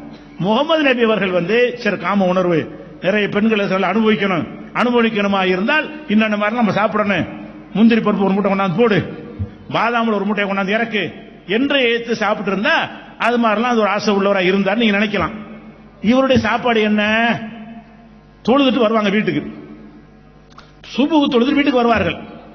என்ன செய்வாங்கன்னா, ஹல் இந்தக்கும் செய்யும், சாப்பிட ஏதாவது இருக்கான்னு கேட்பாங்க. சாப்பிட ஏதாவது இருக்கான்னு கேட்பாங்க. இல்ல நீங்க ஒண்ணும் இல்லைன்றுவாங்க. அப்படின்னா நான் நோம்பாளியா இருந்துக்கிறேன். யாரு? அகிலத்திற்கு அதிபராக அன்னைக்கு சக்கரவர்த்தியா இருந்த நபிகள் நாயகம் அவர்கள், பொருளாதாரம் குவிந்து கிடக்கிற நபிகள் நாயகம் அவர்கள் வீட்டுல ஏதாவது இருக்கான்னு கேட்கிறாங்க. ஏதாவதுன்னா என்ன? பிரியாணின்னு அர்த்தம் கிடையாது. ஏதாவதுன்னா ஒரு பேரிச்சம்பழம், ஒரு காஞ்ச ரொட்டி, ஒரு பருப்பு, ஒரு ஆலிவ் எண்ணெய், ஒரு காடி வினிகர், இது மாதிரி ஏதாவது அதான் அன்னைக்கு உள்ள உணவு. இது இருக்குதான்னு கேட்கறாங்க வீட்டுல. மனைவி இல்லைங்கிறாங்க. இல்லைன்னு சொன்னால் நான் அப்ப நோம்பாளியா இருந்துக்கிறேன். அப்ப ஒரு பொருள் கூட, ஒரு சின்ன ஒரு பருக்கை கூட கிடைக்காத அளவுக்கு வீட்டுல பஞ்சம், வீட்டுல பசி. இப்படி உள்ள ஒருத்தனுக்கு என்ன ஆசை வரும்? அந்த நபிகள் தான் நமக்கு சொல்லி தந்தாங்க. நீங்க இளமையா இருக்கிறீங்க, கல்யாணம் நினைக்கிறீங்க, கல்யாணம் பண்ணது கொஞ்சம் வசதி வாய்ப்பு வேணும். அந்த வசதி வாய்ப்பு இல்லாம உங்களுக்கு கல்யாணம் ஆகாம இருந்தா நீங்க நோன்பு வச்சு உங்களை கட்டுப்படுத்திக்கிறீங்க. நபிகள் நாயகம் நமக்கு என்ன வழிகாட்டி இருக்கிறாங்க? ஒரு இளைஞனாக இருக்கிறான், ஒரு இளைஞியாக இருக்கிறாள், அவளுக்கு கல்யாணம் ஆகல, தாமதமாகி கொண்டு இருக்கிறது. அப்ப வசதியும் இல்ல. அப்ப என்ன வழி இஸ்லாத்துல? நீங்கள் அதிகமாக நோன்பு வைத்து பசியா இருந்தால் 10 பறந்து கொண்டு சொல்லுவாங்க. பசி வந்துட 10 பறந்து போயிடும். பசி வந்துருச்சுன்னு சொன்னா ஆசை, கோபம், குரோதம், காமம் எல்லாமே ஓடி போயிடும். அந்த மாதிரியான ஒரு வழிகாட்டில் செஞ்சாங்களே, அப்படி அவங்க வாழ்ந்தாங்க. எப்படி வாழ்ந்தாங்க? காம உணர்வு உள்ளவர் என்ன செய்வார்? திண்டுகின்ற கொளுத்துட்டு இருப்பாரு, வகையா தின்பாரு. நபிகள் நாயகம் ஸல்லல்லாஹு அலைஹி வஸல்லம் என்ன செய்யறாங்கன்னு கேட்டா, விசால்னு ஒரு நோன்பு இருக்குது. நம்ம எல்லாம் நோன்பு வைக்கிறோம். எப்படி நோன்பு வைக்கிறோம்? சுபுகுல இருந்து மகரிப் வரைக்கும் வைக்கிறோம். சுபுகு நேரம் ஆரம்பிச்சதுல இருந்து சூரியன் மறைகிற வரைக்கும் உண்ணாமல் பருகாமல், இதான் நம்ம நோன்பு. நபிகள் நாயகம் என்ன செய்வாங்கன்னு கேட்டா 24 hours நோன்பாக பல நாட்கள் இருப்பார்கள். 24 மணி நேரம் நோன்பு. அதாவது பகல்லையும் சாப்பிட மாட்டாங்க, ராத்திரிலையும் சாப்பிட மாட்டாங்க, மறுநாள் பகலும் சாப்பிட மாட்டாங்க, மறுநாள் இரவும் சாப்பிட மாட்டாங்க. இப்படி நோன்பாக ஒரு நாள் 2 நாள் 3 நாள் என்று 24 மணி நேரமாக நோன்பு திறக்குதலே இல்லாமல் செய்வார்கள். இப்ப நபி தோழர்கள் கேட்பாங்க, அல்லாஹ்வுடைய தூதரே நாங்கள் அப்படி செய்யலாமான்னு. நீங்க செய்யக்கூடாது, உங்களுக்கு தடை, நான் செய்வேன், எனக்கு அல்லாஹ் எனக்கு அந்த உணவு தருகிறான் என்று சொல்லிவிட்டு இந்த விசால்ங்கிற இது விசால் நோம்பு பேரு. விசால் நோம்பு என்று சொன்னால் இரவு பகல் 24 மணி நேரம் நோம்பு. அப்ப இரவு பகல் 24 மணி நேர நோன்பை நபிகள் நாயகம் வைக்கிறார்களே, இந்த நோன்பு ஒருவனுக்கு ஆசையை தூண்டுமா? கொஞ்ச நெஞ்சம் இருந்தாலும் இல்லாம ஆகிவிடுமே. கொஞ்ச நெஞ்சம் அந்த மாதிரி உணர்வுகள் மேலோங்கி இருந்தா கூட 3 நாளைக்கு பட்டையாகிறதெல்லாம் முடிஞ்சு வச்சுக்காத, அது ஆளு எலும்பு தூரம் ஆயிடுவாரு. அப்ப அந்த மாதிரியான வழி ஏன் தேர்ந்தெடுக்கிறாங்க? சாப்பிடுறதுக்கு வழி இல்ல, நோன்பு வலுக்கட்டாயம் அவங்களாவே இருக்கிற சாப்பாடையும் சாப்பிடாம தேர்ந்தெடுக்க. நம்ம என்ன பார்க்கணும்னு கேட்டா, முகமது நபி அவர்களை நீங்கள் படிக்கிறதா இருந்தால் பல திருமணம் பண்ணது ஏன்கிற காரணத்தை நான் கடைசியா சொல்றேன். பல திருமணம் பண்ணினார்கள் என்பதை பார்க்கிறதுக்கு முன்னாடி எதுக்கு பண்ணினார்கள், இவர் இதுக்கு பண்ணியிருப்பாரா, அதை படிப்பதாக இருந்தால் இவருக்கு அந்த மாதிரி இருந்திருக்க முடியுமான்னு யோசிக்கணும். அவற்றை பொருளாதாரத்தை எதுவுமே இல்லை, அரசாங்கத்தில் தான் இருக்கிறது. அது மாத்திரம் இல்லாம அவங்க வீட்டில் என்ன சாப்பாடு இருந்துச்சு என்று கேட்டால் ஆயிஷா நாய் சொல்றாங்க, ஒரு பேரையை பார்த்துருவோம், இன்னொரு பேரையும் பார்த்துருவோம், இன்னொரு பேரையும் பார்த்துருவோம், அடுப்பு மூட்டி இருக்க மாட்டோம். 3 மாசத்துக்கு அடுப்பு மூட்டல. அவங்க ஒரு பெரிய பாப்போம்னு நினைத்தேன். இன்னைக்கு ஒரு பெரிய பார்த்துறாங்களா, ஒரு நாள் அடுத்த மாசம் பாக்குறாங்க, அடுத்த மாசம் பாக்குறாங்க, 3 மாசம் மாதங்கள் ஓடிக்கொண்டே இருக்கும். வீட்டில் அடுப்பு மூட்டி இருக்க மாட்டோம். பல மாதங்கள் அடுப்பு மூட்டி ரொட்டி சுடுவது அல்லது ஏதாவது சமைச்சு சாப்பிடுவது, இதான உணவு வழங்கி வச்சிருக்கிறோம். இந்த உணவு ஒரு நாள் அல்ல, பல மாதங்களுக்கு அவனுக்கு கிடைக்கவில்லை. அப்ப அவர் கேட்கிறாரு, ஒண்ணு எப்படி சாப்பிடுவீங்க, இப்ப என்ன ஏதாச்சும் வாழ்வீங்க, அடுப்பே மூட்டலன்னா எப்படி வாழ முடியும் அப்படின்னு ஆயிஷா நாயிட்ட கேட்கும் பொழுது, அல் அஸ்வதான், பேரிச்சம்பழம் தண்ணி தான். என்ன சாப்பிட்டீங்க? ஒரு நாள் இல்ல, பல மாதங்கள். என்ன சாப்பாடு என்று கேட்டால் 2 பேரிச்சம்பழம் தண்ணி, இதுதான் பகல் சாப்பாடு, இதுதான் ராத்திரி சாப்பாடு, இதுதான் பல மாதங்களுக்கு சாப்பாடு. அப்ப நபிகள் நாயகம் ஸல்லல்லாஹு அலைஹி வஸல்லம் அவர்கள் அந்த உணவை எடுத்துக்கிட்டீங்க என்று சொன்னா காலமெல்லாம் இப்படியான உணவு தான் சாப்பிட்டிருக்கிறார்கள். இதெல்லாம் எதை காட்டுது? ஒரு காம உணர்வு கொண்டவருடைய உணவாக இருக்கவில்லை. காம உணர்வு கொண்டவராக இருந்தால் அது உடலை திடப்படுத்துவதற்கு எல்லா வேலையும் செய்வார். உடலை ஸ்ட்ராங்கா வச்சுக்கிறேன், வலிமையா வச்சுக்கிறேன், நல்லா சாப்பிடணும், வகை வகையான சத்தான உணவுலாம் சாப்பிடணும், வேலை வேலைக்கு சாப்பிடணும், 3 வேளைக்கு போய் 5 வேளை சாப்பிடணும் என்றெல்லாம் தன்னுடைய உடம்பை வலிமையாக வைத்துக் கொள்ளத்தான் எந்த ஒரு ஆணாக இருந்தாலும் இந்த காமத்துக்கு முக்கியத்துவம் கொடுக்கிறவர் நடப்பார்கள். இது 10 சொல்லி ஏதாவது லேகியம் வைக்கணும் போவார்கள். இந்த மாதிரி ஆண்மையை அதிகரிக்க தர்றோம் லேகியம் வைக்கிறான அவன்கிட்ட எல்லாம் போய் என்ன செய்வாங்க, லேகியம் வாங்கி எல்லாம் சாப்பிட்டு இப்படியா உடம்பை தேத்தன்னு பாக்குறாங்க. இப்படித்தானே எல்லாரும் ஆசைப்படுவான். இவரும் அப்படி இருந்திருந்தானே ஆசைப்பட்டிருப்பார்ல. ஏன் ஆசைப்படல? ஏன் சாப்பிடல? சாப்பாடு ஒண்ணுமே இல்லாம வாழ்ந்தாரு, பேரிச்சம்பழத்தை போட்டு சாப்பிட்டு வாழ முடிஞ்சிச்சு. அப்ப இதெல்லாம் எடுத்து பார்க்கக்கூடிய நேரத்தில் கண்டிப்பா பல கல்யாணம் பண்ணினார், உண்மை. அதுக்கு இந்த மேற்று காரணமா இருக்காது, அதுக்கு தகுந்தவாறு உள்ள வேலை உண்மை அவர் செய்யல. அதை தூண்டக்கூடிய, அதுக்கு தீனி போடக்கூடிய எந்த ஒரு வேலையும் அவர் செய்யவே கிடையாது. நபிகள் நாயகம் ஸல்லல்லாஹு அலைஹி வஸல்லம் அவர்கள் ஒரு சஹாபி அவங்களுடைய ஊழியராக இருந்த தோழர் சொல்றாரு, அவங்க அந்த சல்லடையை பார்த்ததில்லை. சல்லடைனா என்னது? மாவு இருக்குல்ல, மாவை திருகையில போட்டு அரைக்குவாங்க. அரைச்ச உடனே நம்ம இந்த காலத்தில் நவீன எந்திரங்கள்னா பட்டு மாதிரி அரைச்சிடும், திருகையில் அரைக்கும்போது பட்டு மாதிரி வராது. அந்த எடுத்து என்ன செய்வாங்கன்னா சல்லடையில் சலிப்பாங்க. சலிச்ச உடனே பெரிய பெரிய துண்டுகள்லாம் மேலே இருந்துக்கிறேன், அந்த பட்டு மாதிரி பொருள் கீழே இறங்கிடும். அதைத்தான் போட்டு எல்லாம் சாப்பிடுவாங்க. அப்ப என்ன செய்யறாங்க, அந்த சஹாபி சொல்றாரு, நபிகள் நாயகம் அவர்கள் சல்லடை பயன்படுத்தியது கிடையாது. சல்லடை பயன்படுத்தாட்டி எப்படி நீங்க ரொட்டி சுட்டு சாப்பிடுவீங்க, எதை சாப்பிடுவீங்கன்னு கேட்கறாங்க. திருகையில நாங்கள் அரைப்போம், திருகையில அரைத்த பிறகு என்ன செய்வோம், அதை ஒரு தட்டுல போட்டு வாயினால ஊதுவோம், உமிகள்லாம் பறந்து விடும், அதுக்கு பிறகு உள்ளதை தண்ணியில குழைச்சு சாப்பிடுவோம். கோதுமைய திருகையில போட்டு அரைச்சி, அதுவும் பட்டு போல அரைக்க முடியாது அன்றைக்கு உள்ள பொருள்களை வைத்து, ஏதோ அரையும் குறையும் ரவா மாதிரி இருக்கும், உடைஞ்சு போயிருக்கும். அந்த மாதிரி ஆன பிறகு அதை தண்ணியில போட்டு ஊற வைத்து அதை நாங்கள் தண்ணீரில் குழைத்து சாப்பிடுவோம். இப்படி நீங்க இருப்பீங்களா, நான் இருப்பேனா?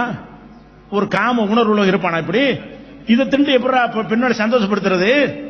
இந்த மாதிரி சாப்பிட்டு பொம்பளை சந்தோஷமா இருக்க முடியும் அப்படின்னு எல்லாரும் யோசிப்பானா இல்லையா? அப்ப நபிகள் நாயகம் அவர்களுடைய என்னன்னு கேட்டா, உணவு தண்ணியும் பேரிச்சம்பழம் சாப்பிடுறாங்க, மாவு குழி சாப்பிடுறாங்க. சில நேரங்கள்ல வசூலுக்கு வர்றாங்க, கூட்டத்துக்கு நிறைய செலவாயிடுச்சான் போங்க. சில நேரங்களில் நபிகள் நாயகம் ஸல்லல்லாஹு அலைஹி வஸல்லம் அவர்களுக்கு வினிகர் இருக்குல்ல, வினிகர்னா என்ன, காடி சிறுக்காமாங்கல்ல, இந்த ஊறுகாய்க்கெல்லாம் போடுவோம்ல, அந்த வினிகரை வந்து சோத்துக்கு ரொட்டிக்கு தொட்டுக்கிறதுக்காக வைப்பாங்க. அந்த வினிகரை தொட்டு சாப்பிடும் பொழுது நிஅமல் உதுமுல் ஹல்லும்பாங்க. இந்த குழம்பு நல்லா இருக்குதே, வினிகர் குழம்பாம். நம்ம வினிகரை தொட்டு சாப்பிடுவோமா? தோசைக்கு இட்லிக்கு வந்து வினிகரை தொட்டு சாப்பிட முடியுமா? நமக்கு சட்னி வேணும், சாம்பார் வேணும், அப்புறம் அது இட்லி பொடி வேணும், அது பல வகை தேவைப்படும். ஒரு இட்லியை உள்ள தள்ளுவதா இருந்தா கூட நபிகள் நாயகம் அவர்களுக்கு என்ன செய்யுதுன்னு கேட்டா வினிகரை தொட்டு சாப்பிடுவார்கள், அதை ருசிச்சு சாப்பிடுவார்கள். ஆயிஷா நாய் சொல்றாங்க, ஆடு சமயத்தில் அறுப்பாங்க. சில நேரங்கள் ஆடு அறுத்து சாப்பிட்டு இருக்கிறாங்க, ரொம்ப ரொம்ப அரிது. அந்த ஆட்டுடைய கால் இருக்கும்ல, அதை வந்து 15 நாளைக்கு பிறகு அதை எடுத்து மறுபடியும் வைப்போம். சூடாக்கி சூடாக்கி சூடாக்கி 15 நாள் குழம்பு நம்ம சாப்பிடுவோமா? மறுநாள் வெள்ள சாப்பிடுவோம். இன்னைக்கு வச்ச குழம்பு வந்து அடுத்த நாளைக்கு சூடுபடுத்தி சாப்பிடுறது சில பேர்ட்ட இருக்குது, பல பேர்ட்ட அதுவும் கூட இல்ல. 15 நாள் குழம்பு யாராவது சாப்பிட்டு இருப்போமா? ஏன் அப்படி சாப்பிடுறாங்க? இல்ல, அரசு பணத்தை எடுக்கல, அரசாங்க பணத்தை எடுக்கக்கூடாது என்பதற்காக வேண்டி இந்த மாதிரி ஒரு வாழ்க்கையை ஒருத்தர் வாழ்ந்து இருக்கும் பொழுது இவர் எப்படி வந்து இந்த பெண் சுகத்திற்காக வாழ்ந்திருக்க முடியும்? சொகுசாக வாழக்கூடியது எல்லாத்தையும் சொகுசாக விரும்புவாங்க. பொம்பளை சுகத்தை நாடக்கூடியவனுக்கு கட்டில் வேணும், மெத்த வேணும், பீரோ வேணும், ஏசி வேணும், இது எல்லாத்தையும் சொகுசாக விரும்புவான். அதுல எதுவுமே இவற்றை இல்லையே, வாழ்க்கை நல்லா தெரிகிறதே. அப்ப தட்டுப்பந்தல் போடப்பட்ட குடிசை, மழை பெஞ்சா உள்ள ஒழுகும், அதுலதான் மனைவியரெல்லாம் வாழ்ந்து கொண்டிருந்தார்கள். அப்ப இதெல்லாம் வச்சு பார்க்கும் பொழுது நபிகள் நாயகம் ஸல்லல்லாஹு அலைஹி வஸல்லம் வரலாறு நீங்க படிச்சா பல பெண்களை கல்யாணம் பண்ணாங்க மட்டும் எடுக்கிறான், துண்டை மட்டும் தூக்கிறான். பல பெண்களை திருமணம் செய்தார் மட்டும் தூக்கிறிய, மொத்த வரலாறு கொண்டு வா. எதுக்கு கல்யாணம் பண்ணாங்கன்னு காரணம் கடைசியா நாங்க சொல்றோம், அது இஸ்லாமிய வரலாற்றுல இருக்கிறது. ஆனால் நீ எதை சிந்திக்க வேண்டும் என்றால், பல பெண்களை திருமணம் செய்தது வந்து இந்த காமத்துக்கு கிடையவே கிடையாது. அதுக்குரிய எந்த ஒரு அறிகுறி அவற்றை இருந்தது கிடையாது. அதுக்கேற்ற எந்த ஒரு செட்டமும் செய்து கொள்ளவே இல்லை. இதை நம்ம பார்த்துக் கொள்ள வேண்டும். அது மாத்திரம் இல்லாம இந்த பொருளாதார விஷயத்தில் வந்து மனைவிமார்கள் பல திருமணம் செஞ்ச பிறகு மனைவிமார்கள் பஞ்சாயத்து பண்ணிட்டாங்க. என்ன பஞ்சாயத்து? இப்படி வாழ முடியாது, யாரு தான் வாழ முடியும்? இந்த மாதிரி 2 பேரிச்சம்பழம் சாப்பிட்டு வாழ சொன்னா எந்த பெண்ணுக்கு முடியும்? நபிகள் நாயகத்துக்கு மனைவியா வந்த பிறகு அவங்க என்ன செய்யறாங்கன்னா ஸ்ட்ரைக் மாதிரி பண்றாங்க. இந்த வசதியில் எங்களுக்கு வாழ முடியாது, எங்களுக்கு தாராளமா வேணும். தாராளமா சொல்ல இல்லைன்னு தெரியும், ஆனா தாராளமா வேணும் ஏன் கேட்கிறாங்கன்னு கேட்டா ஊருக்குள்ள அள்ளி கொடுக்குறாங்கல்ல, அது நமக்கு தருவாங்க. அரசு பணத்தை வச்சுதான் கேட்கறாங்க. நபிகள் நாயகத்துக்கு ஏழாதுன்னு உங்களுக்கு தெரியும். அப்ப பிரச்சனை வந்து அல்லாஹ் என்ன செய்யறான், முகமது நீங்க சொல்லுங்கள், உங்க மனைவிமாரெல்லாம் கூப்பிடுங்க, கூப்பிட்டு தெளிவா சொல்லிவிடுங்க, நீங்கள் என்னோடு வாழ்வது மறுமைக்காக இருக்க வேண்டும். இன் குன்துன்ன துரிதன துன்யா வ ஸீனதஹா, நீங்கள் இந்த குர்ஆன் வசனம் இது நபிகள் நாயகம் வந்து மனைவியரை அழைத்து அல்லாஹ் சொல்ல சொன்ன கட்டளை, அதுல விளங்கிக்கலாம் இது காம குடும்பமா அல்லது மறுமைக்காக வாழ்ந்த குடும்பமா? என்ன மாதிரி பேசுறாங்க மனைவிமார்களே? இன் குன்துன்ன துரிதன துன்யா வ ஸீனதஹா, நீங்கள் இந்த துன்யாவையும் அதன் கவர்ச்சியையும் விரும்பக்கூடியவர்களாக இருந்தால் ஃபதஆலைன வாருங்கள், சந்தோஷமா உங்களை அனுப்பிடுறேன், உங்களுக்கு விரும்பிய வாழ்க்கை தேர்ந்தெடுத்துக் கொள்ளுங்கள். என்கிட்ட நீங்க அதெல்லாம் எதிர்பார்க்க முடியாது. என்னிடத்துல வந்து வகையா எல்லா பெண்களை போல நகை அணிய வேண்டும், எல்லா பெண்களை போல ஆடை அணிய வேண்டும், வகையாக சாப்பிட வேண்டும், அலங்காரமாக இருக்க வேண்டும், சொகுசான பொருள்களை எல்லாம் பயன்படுத்த வேண்டும். இப்படி எதிர்பார்த்தீங்கன்னா நாம கிட்ட இல்ல. நீங்க தாராளமா வாங்க, யார் யாரெல்லாம் விடுதலை கேட்கிறீர்களோ உங்களை நான் சந்தோஷமா அனுப்பி வைத்து விடுகிறேன், அழகிய முறையில் உங்களை விடுவித்து விடுகிறேன் என்று நபியை நீங்கள் சொல்லுங்கள். அதே நேரத்தில் துரிதனல் ஆகிரா, நீங்கள் மறுமைக்காக என்னோடு வாழ்வதாக இருந்தால், இதுதான் பல திருமணத்துக்கு அடிப்படை. நீங்கள் மறுமைக்காக ஆகிரத்துக்காக தான் என்னோட வாழ வேண்டும், இந்த உலகத்து சுகத்துக்கு வாழக்கூடாது, மறுமை நன்மைக்கு தான் என் மனைவியாக இருக்கிறேன் என்று சொன்னால் அல்லாஹ் உங்களுக்கு மகத்தான கூலியை வைத்திருக்கிறான்.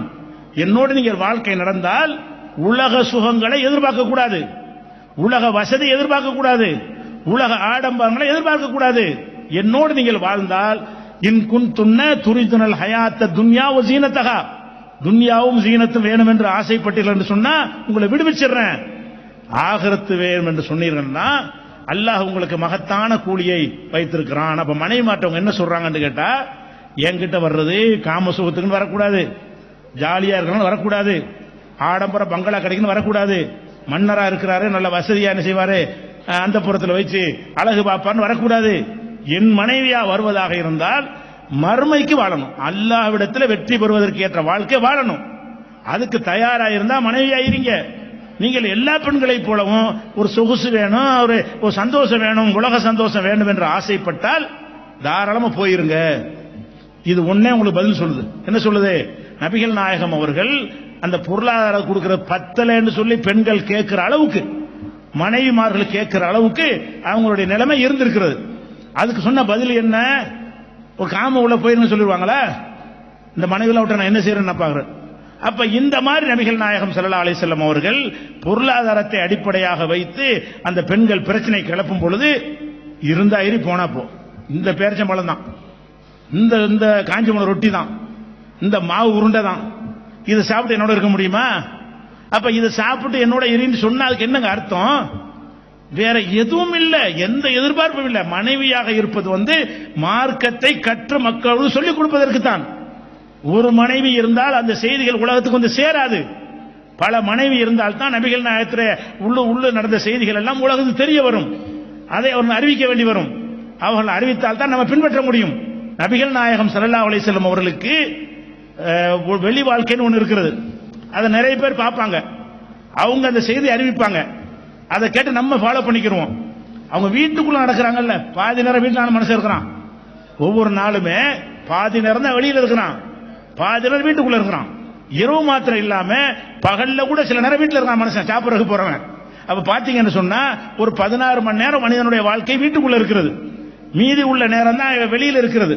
அந்த வெளியில உள்ள நபிகள் நாயகத்துடைய செயல்பாடுகளை எல்லாம் எல்லாரும் பார்க்கிறான், பார்த்து அறிவிக்கிறார்கள். அறிவித்தா நம்ம கேட்டு என்ன செய்யறோம்? பின்பற்றோம். நபிகள் நாயகத்தை அனுப்புனது எதுக்கு என்று கேட்டால், இறை தூதர்னு சொல்லிட்டாங்கல்ல. இறை தூதர் என்ன? அவர் சொன்னபடி வாழணும், அவர் செஞ்சபடி வாழணும். அவர் சொன்னபடியும் செஞ்சபடியும் மக்கள் வாழணுமாக இருந்தால் அந்த வரலாறு உங்களுக்கு தெரியணும். நபிகள் நாயகம் எப்படி சாப்பிட்டாங்க, எப்படி போனாங்க, எப்படி செஞ்சாங்க, தொழுதாங்க, எல்லாமே இதை சஹாபாக்கள் அறிவிக்கிறார்கள். வீட்டுக்குள்ள உள்ளத ஒரு மனைவி இருந்தால் அனைத்து விஷயம் உங்களுக்கு கிடைக்காது. ஒரே ஒரு மனைவியோட வாழ்ந்திருந்தார்கள் என்று சொன்னா வீட்டில் நடக்கிற எப்படி வாழ்ந்தார்கள் என்ற ஒரு விஷயம் நமக்கு தெரிய வேண்டும். அதை வைத்து நம்ம என்ன செய்யணும்? நபிகள் நாயகத்தை புரிந்து கொள்ள வேண்டும் என்று சொன்னால் பல மனைவியர் இருந்தால் மாத்திரம்தான் காமத்து கிடையாது. அதனால ஒரு பெண்ணோட தனியா இருந்தா, மனைவிங்கிற முறை இல்லாமல் இருந்தா பிதனாவை போயிடும். என் வாழ்க்கை அறிந்து கொள்வதற்காக விரும்புகிற பெண்கள்லாம் வாங்க என் கூட இருங்க கூப்பிட முடியுமா? அப்ப தனியாக இருக்கும் பொழுது ஒரு பெண்ணோடு தனியாக இருத்தல் என்று வந்தாலே மனைவிங்கிற உரிமை இருந்தாகணும் என்பதற்கு அந்த மனைவிங்கிற உரிமையை கொடுக்கிறார்கள். கொடுத்து விட்டு இந்த கண்டிஷனோட வந்தா வாங்க, நீங்க ஏதோ உலக சந்தோஷத்துக்கு வந்தா என்கிட்ட வராதீங்க. ஆகிறதுக்கான என்ன அர்த்தம்? இந்த கஷ்டத்தை சுமந்து கொண்டு, வறுமையை சுமந்து கொண்டு, எல்லோரையும் போல அந்த சொகுசாக வாழ்ற வாழ்க்கை தியாகம் செய்து விட்டு நம்ம நபிகளுக்கு மனைவியா இருக்கிறோம், அது போதும். அவங்க வாழ்க்கையை ஒவ்வொன்றையே படித்து நம்ம அடுத்தவங்களுக்கு எடுத்து சொல்லுவோம், பிந்தைய தலைமுறைக்கு கற்றுக் கொடுப்போம், நபிகள் நாயகத்துடைய அனைத்து செய்திகளும் உலகத்துக்கு சேரட்டும் என்ற ஒரு காரணம் தான் பல திருமண காரணமே தவிர காம காரணம் இல்லை என்பது இதிலிருந்து விளங்கிக் கொள்ளலாம். அது போகங்க, இந்த காம சுகத்தை நாடக்கூடியவன் பொதுவா நீங்க பாத்தீங்கன்னா உசுர கொடுக்கிற வேலையை எடுக்க மாட்டான், கையில் எடுக்க மாட்டான். எதை எடுப்பான்? சொகுசா இருக்கிறவனுக்கு உயிரை லேசா கொடுத்துருவானா? இவர் சந்திச்ச போர் எத்தனை? நபிகள் நாயகம் ஸல்லல்லாஹு அலைஹி வஸல்லம் இந்த காம உணர்வு உள்ளவர் இருந்தா சண்டைக்கு போய் செத்து போயிட்டோம்னா இந்த ஜாலியா இருக்க முடியாத, போர்ல போய் வெட்டிவிட்டானா என்ன பண்றது? இப்படிதான் நினைக்கணும். முகமது நபி அவர்கள் பல போர்க்களங்களை சந்திக்கிறார்கள். எப்படி? அவங்களே போர் வீரராக போய் சந்திக்கிறார்கள். ரூம்ல ஏசியரில் உட்கார்ந்துட்டு உத்தரவு போடக்கூடிய தலைவராக இருக்கல, ஒரு படை நடத்தி சென்றார்கள் சொன்னா அவங்க தான் வாள் ஏந்தி, அவங்க தலைமை தாங்கி, அவங்க முன்னணி வீரராக நின்று எதிரிகளை எடுத்து போராடுவார்கள். அப்படி போராடுகிற நேரத்தில் கொல்லவும் படலாம், வெட்டுப்படலாம், வெட்டுப்பட்டும் இருக்கிறார்கள். அப்ப இதையெல்லாம் ஒரு காம உணர்வு உள்ளவனால செய்ய முடியாதுங்க. ஒரு காம மிஞ்சி இருந்துச்சுன்னு சொன்னா இது நம்ம சண்டைக்கு போகணும், நம்ம கொண்டு விடுவாங்கல, இன்னும் கொஞ்ச நாள் ஜாலியா இருக்கலாமே, இன்னும் கொஞ்ச நாள் ஜாலியா இருக்கலாமேங்கிற உணர்வு உள்ளவனால் தான் காமத்துக்கு முக்கியத்துவம் கொடுக்க முடியும். இவர் என்ன செய்யறாருன்னு கேட்டா, போர்னு சொல்லி மக்கள் அனுப்பி விட்டுட்டு இவர் ஜாலியா இருக்க. அப்படிதான் மன்னர்களா இருந்தாங்க, எல்லா மன்னர்களும் போர் செய்திருக்கிறார்கள். மன்னர் போய் நிக்க மாட்டான், அனுப்பி விட்டுருவான் ஆட்களை, தளபதி அனுப்பி விட்டுருவான். மன்னர் என்ன செய்வாரு? அரண்மனையில் உட்கார்ந்து ஆட்டம் போட்டு இருப்பாரு. முகமது நபி அவர்கள் என்ன செய்யறாங்கன்னு கேட்டா, போருக்கு அவரே தலைமை தாங்கி போறார், அவரே வாள் சுரட்டி யுத்தம் செய்கிறார். அவரை வெட்டுப்படுகிறார், அவரை வெட்டுகிறார், இப்படி எல்லாம் ஒருவர் செய்யறாருன்னு சொன்னா இவர் ஒரு போராளியா இருக்கக்கூடியவர்கள்ட்ட வந்து இந்த மாதிரி கொச்சையான எண்ணங்கள்லாம் வராது. இதையும் நம்ம நபிகள் நாயகத்தின் வரலாறை வச்சு பார்த்தோம் என்று சொன்னால் அவர்களுடைய வரலாறை கொச்சைப்படுத்துவதற்காகத்தான் இதை சொல்கிறார்களே தவிர அவங்களுடைய திருமணத்திற்கு எந்த ஒரு காரணம் சொல்ல முடியாது. அது போக அவங்க மதீனாவுக்கு போய் கல்யாணம் பண்ணாங்கல்ல, அவங்க எல்லாம் யாரா இருந்தாங்க? இந்த 3 கல்யாணத்தை விட்டுருக்க, மக்காவுல போய் மதீனாவுல போய் கல்யாணம் பண்ண ஆட்கள்லாம் கட்டழகிகளா? நல்லா 25 வயசு பொண்ணா? எல்லாரும் 20 வயசு பொண்ணா? 20 வயசு பொண்ண கல்யாணம் பண்ண அன்னைக்கு ஏதாவது தடை இருந்துச்சா? அவர் பொண்ணு கொடுக்க மாட்டேன்னு யாராவது சொன்னாங்களா? ஒரு பெண்ணு வர்றாங்க, ரசூல் ஸல்லல்லாஹு அலைஹி வஸல்லம் சபையில் இருக்கும்போது திருமணம் ஆகாத ஒரு பெண்ணு வர்றாங்க. அல்லாஹ்வுடைய தூதரே, உங்களுக்கு என்னை அன்பளிப்பா தர்றேன், எடுத்துக்கிறங்க, நீங்க கல்யாணம் பண்ணிக்கன்னு கேட்கறாங்க. அப்ப நபிகள் நாயகம் ஸல்லல்லாஹு அலைஹி வஸல்லம் அவர்கள் அவங்க நாட்டம் இல்ல, இன்னொரு எனக்கு பண்ணி தாங்கன்னு கேட்கிறாரு, அவங்க திருமணம் பண்ணி வச்சாங்க. அது ஒரு விஷயம். இப்ப நபிகள் நாயகம் ஸல்லல்லாஹு அலைஹி வஸல்லம் விரும்பி இருந்தால் இந்த மாதிரி கேட்டு வந்தாங்கல்ல கன்னி பெண்கள், அவங்க கல்யாணம் பண்ணிருக்கலாம்ல. எத்தனை கன்னி பெண்கள் அவங்களை விரும்பினார்கள். அந்த காலத்தில் சாதாரணமா இருந்தது. அது நபிகள் நாயகன் ஒரு சக்கரவர்த்தி, ராஜா, உலகத்தில் மதிப்பு உள்ள ஒரு ஆளு, அப்படியான ஒருத்தருக்கு மனைவியா இருந்தா நமக்கு பெருமை, இப்படித்தானே எல்லாம் நினைப்பாங்க. அந்த மாதிரி சில பெண்கள் வந்து என்னை திருமணம் செய்யுங்கள் கேட்ட பொழுது கூட அப்படி தலையை தாழ்த்தி கொண்டார்கள். அப்புறமேல என்ன செய்யறாரு, ஒருத்தர் வந்து அல்லாஹ்வுடைய தூதரே, உங்களுக்கு விருப்பம் இல்லாட்டி எனக்கு கல்யாணம் பண்ணி தாங்கன்னு கேட்கிறாரு. நீ என்ன வச்சுக்கிற, மகரா என்ன கொடுப்ப என்று பேசி அவங்களே முன்னின்று அந்த பெண்ணை கல்யாணம் பண்ணி வச்சாங்களே, அவங்களே அந்த பெண்ணை கல்யாணம் பண்ணிருக்கலாம். விரும்பில அந்த பொண்ணு வருது, கன்னி பெண்ணை வர இருக்க, இளம் பெண்ணை வர இருக்க, கல்யாணம் ஆகாத பெண்ணை இருக்குத, நம்ம வயசான ஒரு ஆள் விரும்புத, அப்படின்னு நடந்தார்களா? அப்ப இந்த காமோடு உள்ளவர் அந்த சந்தர்ப்பத்தை அழகா பயன்படுத்தி இருப்பாங்களே? இல்ல. அவங்க கல்யாணம் பண்ணலாம் யாருன்னு கேட்டீங்கன்னா எல்லாம் கூடின ஆளுக்கு தான். 2 பேரை தவிர அதிகமான ஆட்களை தான் மதீனாவுல வந்த பிறகு கல்யாணம் பண்ணார்கள். அதெல்லாம் ஒவ்வொரு நோக்கத்திற்காக வேண்டி.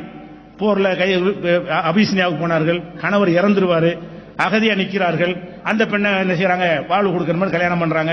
இந்த மாதிரி பல காரணங்களுக்காகத்தான் நபிகள் நாயகம் ஸல்லல்லாஹு அலைஹி வஸல்லம் அவர்கள் தன்னை விட வயதில் அதிகமானவர்களை மதீனாவுக்கு சென்ற பிறகு திருமணம் செய்தார்கள். அந்த திருமணத்திற்கு காம காரணம் சொல்வதாக இருந்தால் இவங்களை பண்ணிருக்க தேவையே இல்லை. இதைவிட அழகான இளமையான ஒரு கட்டழகான பெண்களை தேர்ந்தெடுத்து நபிகள் நாயகம் அவர்கள் திருமணம் செய்ய வாய்ப்பு இருந்தது. கேட்டா அப்படி கொடுத்துருவாங்க. நபிகள் நாயகத்துக்கு உசுரையும் கொடுப்பார்கள். உன் பெண்ணை கொண்டாந்து கொடு, மற்றவன்லாம் ஒரு பையன் மிரட்டி வாங்கணும், அல்லாஹ்வுடைய தூதர்னு சொல்லிட்டாங்கன்னு வைங்க, இந்தாங்க அல்லாஹ்வுடைய கட்டிட்டு போங்கன்றுவாங்க. அப்ப அந்த மாதிரி நபிகள் நாயகத்தின் மீது உயிரை வைத்திருந்தார்கள், ஆண்கள் உயிரை வைத்திருந்தார்கள். இன்னைக்கு நம்ம வச்சிருக்கோம்ல, நபிகள் நாயகத்தை சொன்ன உடனே இப்ப கொந்தளிக்கிறோமே, அன்னைக்கு எப்படி இருந்திருப்பாங்க? நம்மளை விட அவர்களை நேரடியா பார்த்து அன்பு வைத்தவர்களுக்கு எவ்வளவு பாசம் இருந்திருக்கேன். அப்ப நபிகள் நாயகத்தினை சொன்னீங்கன்னா எங்களுடைய உயிர் போய் அனைத்தையும் தியாகம் செஞ்சு களத்தில் நிப்போம். நம்ம நிக்கிறோமே, இதை விட நேசம் வைத்திருந்த நபிகள் நாயகத்தினுடைய தோழர்கள், அந்த தோழியர்கள் நபிகள் நாயகத்தை இளம் பெண்கள் திருமணம் செய்ய விரும்பி இருந்தால் அதுக்கு ஏதாவது தடை இருந்திருக்குமா? அதை யாரும் மறுத்திருப்பாங்களா? ரொம்ப சந்தோஷமா ஏற்றிருப்பார்கள். அப்படி செய்யாம மதீனாவுக்கு போய் சக்கரவர்த்தி ஆன பிறகும் கூட எப்படி தேர்ந்தெடுக்கிறாங்க? என்னுடைய குடும்ப வாழ்க்கையில நான் சொல்வதை அறிந்து, அல்லாஹ்வுக்காக திருப்திக்காக என்னுடைய மனைவியா இருந்து, என்னுடைய ஒவ்வொரு செயலையும் கவனித்து, இதை மக்களுக்கு சொல்லி என்னுடைய தூதுத்துவத்துக்கு சப்போர்ட் பண்ணக்கூடிய ஒரு வேலைக்காக நீங்க வந்தா தான் இங்க வரணுமே தவிர உலக சுகத்துக்கு வந்தா போய்கிட்டே இருங்க. இப்படி தெளிவா சொன்ன பிறகு இதை சொன்னா என்ன அர்த்தம்?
அவர் சொன்ன மாதிரி வாழ முடியுமா? நடக்கலாம் ஆட்டு பாளையம் முடிச்சு வாழ முடியுமா உங்களால?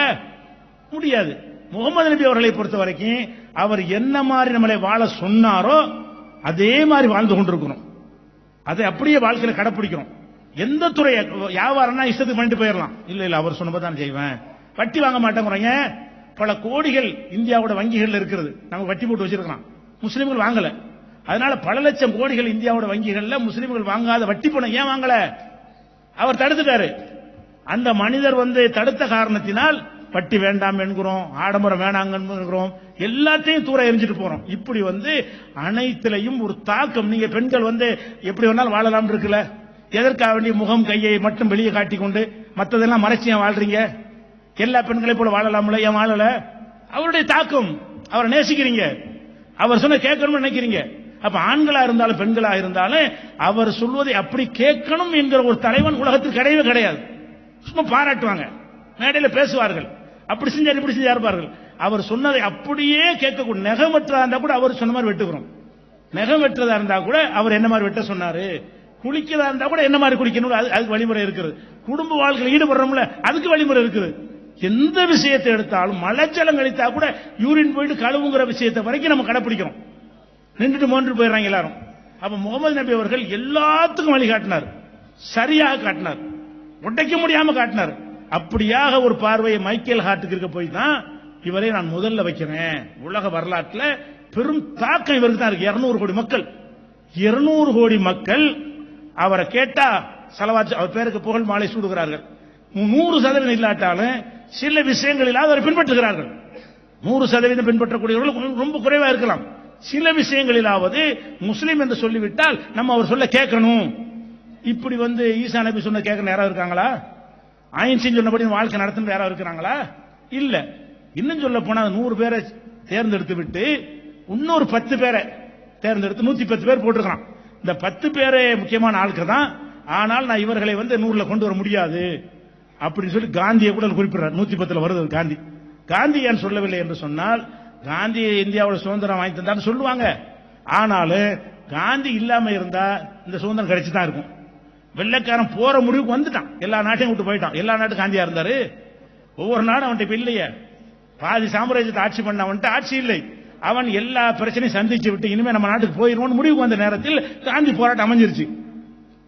குருவி உட்கார பணம் போல விழுந்த கதை அது போன்ற இருந்த காரணத்தினால காந்தியை கொண்டாந்து சேர்க்கவே இல்லைங்கிறார். இப்படிலாம் அலசி ஆராய்ஞ்சு முகமது நபி அவர்களுடைய அளவுக்கு ஒரு தாக்கம் ஏற்படும் தலைவர் இல்லை. ஏன் சொல்றான்? அவன் எல்லாத்தையும் படிக்கிறான். முகமது நபி படிச்சான்னு சொன்னா கல்யாணம் பண்ணார், கல்யாணம் பண்ணார், கல்யாணம் ஒரு பைத்தியம் முடியுமா அழைகிறாங்க கல்யாணம் பண்ணார்னு. இது கல்யாணம் பண்ண இருக்கட்டும், எல்லாத்தையும் பேசு, அவரை பத்தி அனைத்தையும் பேசு, அவருடைய அத்தனை செய்திகளையும் பேசு, அவருடைய பொருளாதாரத்தை பேசு, அவருடைய வாழ்க்கை வசதிகளை பத்தி பேசு, அவருடைய அரண்மனையை பத்தி பேசு, அவருடைய ஆடைகளை பத்தி பேசு, அவர் வைத்திருந்த அணிகலன்களை பேசு. நகநட்டு கூச்சி வச்சிருந்தாரா பாலம் பாலமா? ஒரு சின்ன ஒரு கவுன்சிலரா போயிட்டா மூட்டை மூட்டையா கூச்சி வைக்கிறான் தங்கத்தை. இவர் என்ன வச்சுட்டு போனாரு? விட்டு போன சொத்தை கூட நீ அரசாங்கத்தில் சேர்த்துங்கிறார், என் பிள்ளைகளுக்கு கொடுக்காதுங்கிறார். இன்னைக்கு வரைக்கும் ஜக்காத்து பணத்தை நபியுடைய குடும்பத்துக்கு கொடுக்க கூடாது. ஜக்காத்து பணமா இருந்தால் நான் நபியுடைய குடும்பம் சொன்னான்னு வைங்க, அவனுக்கு ஜக்காத்து பணத்தை கொடுக்க கூடாது. அப்ப நபிகள் நாயகம் ஸல்லல்லாஹு அலைஹி வஸல்லம் அவர்களை பொறுத்த வரைக்கும் அவர்களை ஆதியிலிருந்து அந்த வரைக்கும் வாசித்த எவனாக இருந்தாலும் மைக்கேல் ஹார்ட் பார்வையில பார்த்தால் அவன் யார்? கிறிஸ்டின். அவன் இயேசுவை மதிக்கிறவன், நானே வழிபடுகிற தெய்வம் சொல்ற அளவுக்கு இயேசுவை மதிக்கிறான். ஆனாலும் வரலாறு எழுதும் பொழுது நான் உண்மையை தான் சொல்லணும். எல்லாத்தையும் எடை போட்டு பார்த்தா உலகம் தோன்றிய காலத்திலிருந்து இன்னைக்கு வரைக்கும் அத்தனை வரலாற்றுல இவர் தான் ஃபர்ஸ்ட். உலகத்திலேயே ஃபர்ஸ்ட் ஒருத்தன் சர்டிபிகேட் கொடுக்குற அளவுக்கு இருந்தா பாத்துக்கிறீங்களேன் எவ்வளவு பேர் வரலாறு பார்த்திருக்கிறது. அந்த வரலாறுல உள்ள தலைவர்களுக்கெல்லாம் அந்த 100ல இடமே கிடைக்கல. 100 பேர்ல ஒரு ஆள் வரவே இல்லை. அப்படி 100 பேர்ல வந்த ஆளுகள் எடுத்தா கூட யார் வந்திருக்கான்னு கேட்டா ரொம்ப குறைந்த எண்ணிக்கையில் உள்ளவங்க வந்திருக்கிறார்கள். அப்ப உமர் இல்லான்னு கூட 50வது இடத்துல வந்திருக்கிறார். அந்த புஸ்தகத்தை 100 பேர்ல கலீஃபா உமர் அவர்கள் 50வது இடத்துல போட்டிருக்கிறாங்க. அந்த மாதிரியான பொறுக்கி எடுத்த வரலாற்றுல 100 பேர்ல இவர் முதலிடம் வருகிறார் என்று சொன்னால் அவனால் ஏன் இப்படி சொல்ல முடிந்தது? வரலாறு படிக்கணும், வரலாறு படிச்சா அவன் சொல்ல முடியும். நீ கட்டுக்கதையை படிச்சா அவனை சொல்ல முடியாது. சங்கி கண்ணாடி போட்டு பார்த்தா அவனால கண்டுபிடிக்க முடியாது. நீ வரலாறு பிறப்புலந்து படி. இவர மாதிரி ஒரு மனுஷன் இருக்காருன்னு பாரு. காசு பணத்துக்கு ஆசைப்படாம அனைத்தையும் தியாகம் செய்து விட்டு அனைத்தையும் குடும்பத்துக்கு சொத்து சேர்க்காம இருந்த காசு பணத்தை நான் வாரி இறைச்சி விட்டு எதுவுமே தனக்குன்னு வைத்துக் கொள்ளாம உண்ணாம பருகாம பட்டினியா கடந்து இப்படி வாழ்ந்தவர் நீ பார்த்திருக்கிறியா? அது மக்களோட மக்களா பழகுகிற ஒரு தலைவர் உங்களுக்கு கிடைத்திருக்கிறார்களா? இவர் மாதிரி அத தனக்கு ஒரு நீதி அடுத்தவங்க நீதி எல்லாத்தையும் இருக்கா இல்லையா? நீதி செலுத்தும் போது என்ன செய்யறான்? எல்லாருமே தன் விஷயம் வரும்போது வேற மாதிரி பேசிக்கிறான், அடுத்த விஷயம் வரும்போது நீதியை பேசுகிறான். முகமது நபி என்ன செய்யறாங்க? என் மகள் பாத்திமா திருடினாலும் கையை வெட்டிடுவாங்க. ஒரு பெண்ணு திருடிட்டாங்க, கை வெட்டணும், சிபாரிசுக்கு வர்றாங்க. அப்ப என்ன சொன்னாங்க? எது இல்ல சிபாரிசுக்கு வர்றீங்க? அல்லாஹ்வுடைய சட்டத்தில் சிபாரிசு வர்றீங்களா? இப்படி இருந்தவர். அது மாதிரி இந்த ஆன்மீகத்தில் ஒரு அந்தஸ்து கிடைத்து விட்டால் காலில் விழ வச்சு சந்தோஷப்படுறான். அரசியல் தலைவர் விரும்புறான். அரசியல் தலைவராக இருக்கு என்ன செய்யறான்? தன்னுடைய தொண்டர்கள் வந்து காலில் விழுந்து சாஷ்டாங்க விழுகணுங்கிறத அதை விரும்புகிறான்.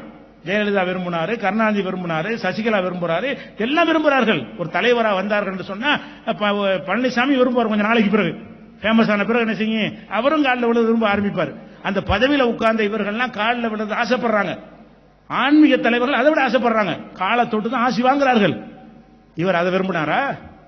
ஏன் அவர் நாங்க நேசிக்கிறோம்? அவரு தன்னை பற்றி சிந்திக்காத ஒருத்தர். காலில் விழுந்து கேட்கும் பொழுது அனுமதிக்க மாட்டேன்ட்டாரு. எத்தனை தலைவர்கள் காலில் மக்கள்லாம் விழுகுறாங்க, உங்க காலில் விழுகுறோம் சொல்லும் பொழுது லவ் குந்து ஆமுர் அகதன் யஸ்துதலி அகதின் அமர்த்துல் மர்அத்தன் தஸ்துதலி ஜௌஜிஹா. ஒரு மனுஷனுக்கு ஒரு மனுஷன் காலில் விழலாம் என்று இருந்தால் கணவன் காலில் மனைவி விழ செய்திருப்பேன். அதையும் தடுத்திருக்கிறேன். புருஷன் காலில் பொண்டாட்டி விழக்கூடாது, அதை நான் தடுத்திருக்கும் பொழுது என் காலில் எப்படி விழுவ? நான் வந்தால் யார் எந்திரிச்சு நிற்க கூடாது. இப்படி ஒருத்தன் காட்டுப்பா உலகத்தில். நீங்கள் எல்லாம் அமர்ந்திருக்கும் பொழுது நான் வந்தால் நபி வந்துட்டான்னு எழுந்து நிற்காதீர்கள். நபிகள் நாயகத்தை விட எங்களுக்கு விருப்பமான ஒருத்தர் கூட இல்லை. ஆனாலும் நபிகள் நாயகம் வந்தால் நாங்கள் எந்திரிக்க மாட்டோம் என்று அனசலையில் அனுசல்றாங்க. ஏன்? தனக்குன்னு ஒரு மரியாதை, தனக்குன்னு தற்பெருமை, தனக்குன்னு ஒரு கௌரவம், எல்லாத்துக்கும் தகுதியானவர். பெருமை கர்வம் அனைத்து தகுதியும் அவர்கிட்ட இருக்கிறது. செல்வாக்கு இருக்கு, செல்வம் இருக்கு, அழகு இருக்குது, ஆற்றல் இருக்கு, திறமை இருக்குது, அறிவு எல்லாமே இருக்கிறது. உன்னை நாடலவர் எதையும் ஆசைப்படல. அவர் அந்த புகழுக்கு ஆசைப்படல. அவர் கடவுள் மாதிரி ஆக்க நினைக்கிறாங்க எத்தனை பேர். அதை கண்டிக்கிறாங்க. சொல்லாத. நான் மரணித்த பிறகு செத்து போன ஆளுக்கு என்ன செஞ்சிட்டு இருக்கிறீங்க? செத்து போனாலும் சிலை வைக்கிறீங்க, நினைவு சின்னம் எழுப்புறீங்க, பல்லாயிரம் கோடியில் அதை வந்து மக்கள் பணத்தில் வீணாக்கிட்டு இருக்கிறீங்க. இவருக்கு சிலை உண்டா? முகமது உயிருக்கு மேல நேசிக்கிறீங்களா? சிலை இருக்குதானே? சிலை இல்லாத ஒருத்தர் இங்க இதயத்தில் வாழ்ந்துகிட்டு இருக்கிறாரு. சிலை வச்ச ஒருத்தர் எங்க போயிட்டான்? சிலை தான் இருக்குது, காக்கா எச்சம் போடுகிறது. அப்ப அந்த மாதிரி இருக்கும்போது நபிகள் நாயகம் சொல்றாங்க, என்னுடைய மரணத்திற்கு பிறகு என்னுடைய அடக்கத்தலத்தில் விழா எடுக்காதீர்கள், என்னுடைய அடக்கத்தலத்தை வழிபாட்டு தலம் ஆக்கி விடாதீர்கள். யூதர்களும் நசாராக்களும் இந்த மாதிரி நபிமார்களுடைய அடக்கத்தலத்தை வணக்கத்தலம் ஆக்கிவிட்டார்கள். எனக்கு அப்படி செய்யாதீங்க. அப்ப தன்னை கடவுள் ஆக்கிடக்கூடாது, தன்னை ஆக ஒன்று தூக்கிடக்கூடாது. சில சகாபாக்கள் வந்து யா செய்யதனா இப்னு செய்யதே தலைவரே, தலைவருக்கு தலைவரேன்னு பேசுறாங்க. உடனே நபிகள் நிறுத்து, இப்படி பேசக்கூடாது. ஏன்? நசாராக்கள் கிறிஸ்தவ சமுதாயத்தினவர்கள் ஈசா நபியை எல்லை மீறி புகழ்ந்தார்கள். அந்த மாதிரி என்ன எல்லை மீறி புகழாதீங்க. லா துதுருனி கமா அத்தரத்தின் நசாரா ஈசா மரியம், மரியமுடைய மகன் ஈசாவை எல்லை மீறி புகழ்ந்தது போல என்னையே நீங்க புகழக்கூடாது. புகழ்ந்தா பிடிக்க மாட்டேங்குது. ஒரு கல்யாணத்துக்கு போறாங்க, சிறுமிகள் பாடல் பாடுறாங்க. என்ன பாடல்? ஃபீனா நபியும் யாலம் மாபி கதின், நாளை நடப்பதை இந்த நபி அறிவாருங்கிறாங்க. நிறுத்து, தயகாத, நிப்பாடு இந்த பாட்டை. யார் நாளை நடக்குது அறிவா? அல்லாஹ்வுக்கு தான் தெரியும். மக்கள்கிட்ட போய் சொல்றாரு, லா அலமுல் கைப இல்லல்லாஹ், மறைவான விஷயத்தை நான் அறிவேன் என்று சொல்ல மாட்டேன், எனக்கு தெரியாது. இப்படி முழுக்க முழுக்க இவ்வளவு அந்தஸ்து பெற்று கடவுள் என்று சொன்னாலும் ஏற்றுக்கொள்ற அளவுக்கு அந்த மக்கள் இருந்த நேரத்தில் நான் மனிதன் தான், இன்னமான பஷரும் மிஸ்லுக்கும், உங்களுடைய மாதிரி ஒரு மனிதன் நான், யூஹா இலைய, என்ன வித்தியாசம்? எனக்கு இறை செய்தி வருகிறது, அதை உங்களுக்கு சொல்கிறேன். அதை விட்டுட்டு பாத்தீங்கன்னா நானும் மனுஷன் தான். இப்படி ஒத்தனை சொல்லி பார்ப்போம். மனுஷனை வளஜலம் கழிச்சுக்கிட்டு நான் கடவுளுங்கிறான், ஆமாங்கிறாங்க. அவங்க அல்ல போய் விழுகிறான், கடவுள்னு சொல்லி காணிக்கையை செலுத்துறான், ஆசையை வாங்குறான். இவர் ஆசை வாங்கிறத இப்படி இப்படி காட்டிருக்காரு யாருக்காவது? இன்னைக்கு என்ன செய்யணும்? கடவுள் தான் நினைத்துக்கொண்டு ஐயா வைத்து ஒழிக்கலாம், போ ஐயா வறுமையா இருக்கிறான், போ கையை காட்டினா இல்லை ஆயிரமா, இப்படி ஆசை ஆசை வழங்கியிருக்கிறார் அவரு. அல்லாட்ட கேளுப்பா, இறைவன் துவா செய்யி. இப்படி எந்த துறையை நீங்க எடுத்து பார்த்தாலும் இந்த முகமது நபி மாதிரி ஒருத்தர் உலகத்தில் வந்ததே கிடையவே கிடையாது என்று வரலாற்று அடிப்படையில் ஆய்வு செய்யக்கூடிய அத்தனை பேரும் புரிந்து வைத்திருக்கிறார்கள். அதனால இந்த நபிகள் நாயகத்தை பற்றி இந்த அவதூறு பெறக்கூடியவர்கள் வந்து இதை அறிஞ்சிக்கிறங்க. மாமனிதர் நபிகள் நாயகம்ங்கிற ஒரு புஸ்தகத்தை நம்ம எழுதியிருக்கிறோம். முகமது நபி அவருடைய எளிய வாழ்க்கை, அவங்க வறுமை, அவங்களோட நேர்மை, அவங்களுடைய துணிவு, அவங்களுடைய வீரம், அவங்களுடைய தியாகம், எல்லாத்தையும் தெளிவுபடுத்தக்கூடிய வகையில் மாமனிதர் நபிகள் நாயகம்ங்கிற ஒரு நூலை எழுதியிருக்கிறோம். முஸ்லிம் அல்லாத மக்கள் விரும்பினீர்கள் என்று சொன்னால் எங்களை தொடர்பு கொண்டால் அவர்களுக்கு நாங்கள் இலவசமாக இந்த நூலை என்ன செய்வோம், அனுப்பி தருவோம். நீங்களும் அதை படிங்க. முஸ்லிம் சகோதரர்கள் என்ன செய்யுங்க, மாமனிதர் நபிகள் நாயகம்ங்கிற அந்த நூலை வாசித்து அதில் உள்ள விஷயங்களை கிரகித்து முஸ்லிம் அல்லாத மக்களுக்கு புரிய வைத்தீர்கள் என்று சொன்னால் நிச்சயமாக நபிகள் நாயகத்தை பற்றி இப்ப தப்பு தவறு விமர்சிக்கிறாங்க இல்லையா. சின்ன பிள்ளைய கல்யாணம் பண்ணாரு, 11 கல்யாணம் பண்ணாரு, இதெல்லாம் அடிபட்டு போயிடும். அவர் கல்யாணம் பண்ணது மட்டும் செய்ய தவிர அவர் அந்த நீங்க சொல்ற நோக்கத்துக்கு பண்ணவில்லை என்பதற்கு மக்கா வாழ்க்கை ஆதாரம். மதீனாவுக்கு போன பிறகு அவர் தேர்ந்தெடுத்த பெண்களுடைய தரம் ஒரு ஆதாரம். அவர் வாழ்ந்த எளிய வாழ்க்கை அது ஒரு ஆதாரம். அவர் எந்த ஆடம்பர பொருளையும் பயன்படுத்தவில்லை என்பது ஆதாரம். இதையெல்லாம் வைத்து ஆராய வேண்டும். காய்தல் ஓத்தலோடு வெறுப்போட பார்க்கக்கூடாது. முஸ்லீம் எப்படியாவது மட்டப்படுத்தணும். என்னடா கிடைக்கும் தேடி பார்த்து நபிகள் நாயகம் இந்த மாதிரி கல்யாணம் பண்ணிட்டாரு, இது ஒண்ணுதான் கிடைச்சிருக்கவங்களுக்கு. இதை தவிர ஏதாவது சொல்லியிருக்காங்களா? சின்ன பிள்ளைய கல்யாணம் பண்ணாரு, 11 கல்யாணம், இது ஒண்ணு மட்டும் தான் சொல்றாங்களே தவிர முழு வரலாறை சொன்னா தானே யதார்த்த மக்களுக்கு விளங்க. பெரியார் அவர்கள் கூட ஒரு மணியம்மையை கல்யாணம் பண்ணும்போது அதை ஜீரணிக்க முடியாமல் அண்ணா போன்ற வெளியே வந்தார்கள். முகமது நபி விட்டு யாரும் வெளியே வந்தாங்களா? அப்ப அந்த எண்ணம் யாருக்குமே இல்ல. இவர் அந்த நோக்கத்துக்கு கல்யாணம் பண்ணியிருந்தா அப்பவே புரட்சி படிச்சு ஒரு ஐயா உண்டாயிருப்பார்கள். இவரை பெரியார் நோக்கத்துக்கு தான் பண்ணாரு. வயசான காலத்தில் உதவியா இருக்கணும்னு பண்ணாரு மணியம்மைய. எப்படி ஒரு வயசானவர்களை சின்ன பிள்ளைய கல்யாணம் பண்ற என்று சொல்லி அதை கேள்வி கேட்டு அண்ணா வெளியே வந்தாரு. அதனால அங்க உள்ள மக்கள் யாருமே முகமது நபி பல கல்யாணம் பண்ணிட்டான இவரோட இருக்கக்கூடாது, நம்ம போயிருவோம் ஒருத்தர் வந்தாங்களா? அவன் தானே இப்ப மார்க் கொடுக்கறதுக்கு. உங்க காலத்தில் வாழ்ந்தவர்கள் நீங்க தான் அறிஞ்சிருப்பீங்க சுத்தி வளைஞ்சி. முகமது நபி அவர்களை உங்களுக்கு தெரியுமா, அவங்களுக்கு தெரியுமா? அந்த வாழ்ந்த எல்லா மக்களும் பார்க்கிறாங்க இவர் எந்த அப்பழுக்கும் இல்லாதவர் என்ற காரணத்தினால் தான் இஸ்லாத்தை ஏற்றுக்கொண்டே வந்தார்களே தவிர இதை சொல்லி ஒருத்தன் வெளியே போனானா? முகமது நபி அவர்கள் இந்த மாதிரி பல கல்யாணம் பண்ணிவிட்டார், சின்ன பிள்ளைய கல்யாணம் பண்ணிவிட்டார், காமத்துக்கு அழைக்கிறார், இவரை நான் இருக்க மாட்டேன் ஒருத்தன் சொன்னானா? ஒரே ஒருத்தனாவது இஸ்லாத்துக்கு வந்தானா? அப்ப அவர்கள் சரியான பார்வையில் அவங்களுக்கு முழு வரலாறு தெரிஞ்சிச்சு. அவன் சொல்லல, அந்த மக்களுக்கு முழு வரலாறும் தெரிகிறது. உங்களுக்கு இந்த துண்டை மட்டும் எடுத்து வச்சு விமர்சனம் பண்றீங்க, நீங்க முழு வரலாறு படிக்கவில்லை. அதனால அந்த மக்களுக்கு நாங்கள் கோரிக்கை, முஸ்லிம் அல்லாத மக்களுக்கு நாங்கள் வைக்கிற கோரிக்கை, அந்த மாமனிதர் நபிகள் நாயகத்தை முழுசாக அறியுங்கள், அவர் வரலாறு அறிந்து கொள்ளுங்கள். நபிகள் நாயகம் பல திருமணங்கள் செய்தது ஏன் என்று சொல்லி பல ஆண்டுகளுக்கு முன்னாடியே புஸ்தகம் எழுதியிருக்கிறோம். அதை இலவசமாக முஸ்லிம் அல்லாத மக்கள் கொடுத்துக் கொண்டிருக்கிறோம். அதையும் வாங்கி படியுங்கள். இதை உணர்ந்து நடக்கக்கூடியவர்களாக நாம் ஆக வேண்டும். நபிகள் நாயகம் ஸல்லல்லாஹு அலைஹி வஸல்லம் அவர்களுக்கு எதிராக சொல்லக்கூடிய இந்த அவதூறுகள் முற்றிலும் பொய்யானது, கற்பனையானது, அது மனமுரண்டாக சொல்லப்படக்கூடியது என்பதை கூறி நிறைவு செய்கிறேன். வாஹிரு தாவானா அனில் ஹம்துலில்லாஹி ரப்பில் ஆலமீன். அஸ்ஸலாமு அலைக்கும்.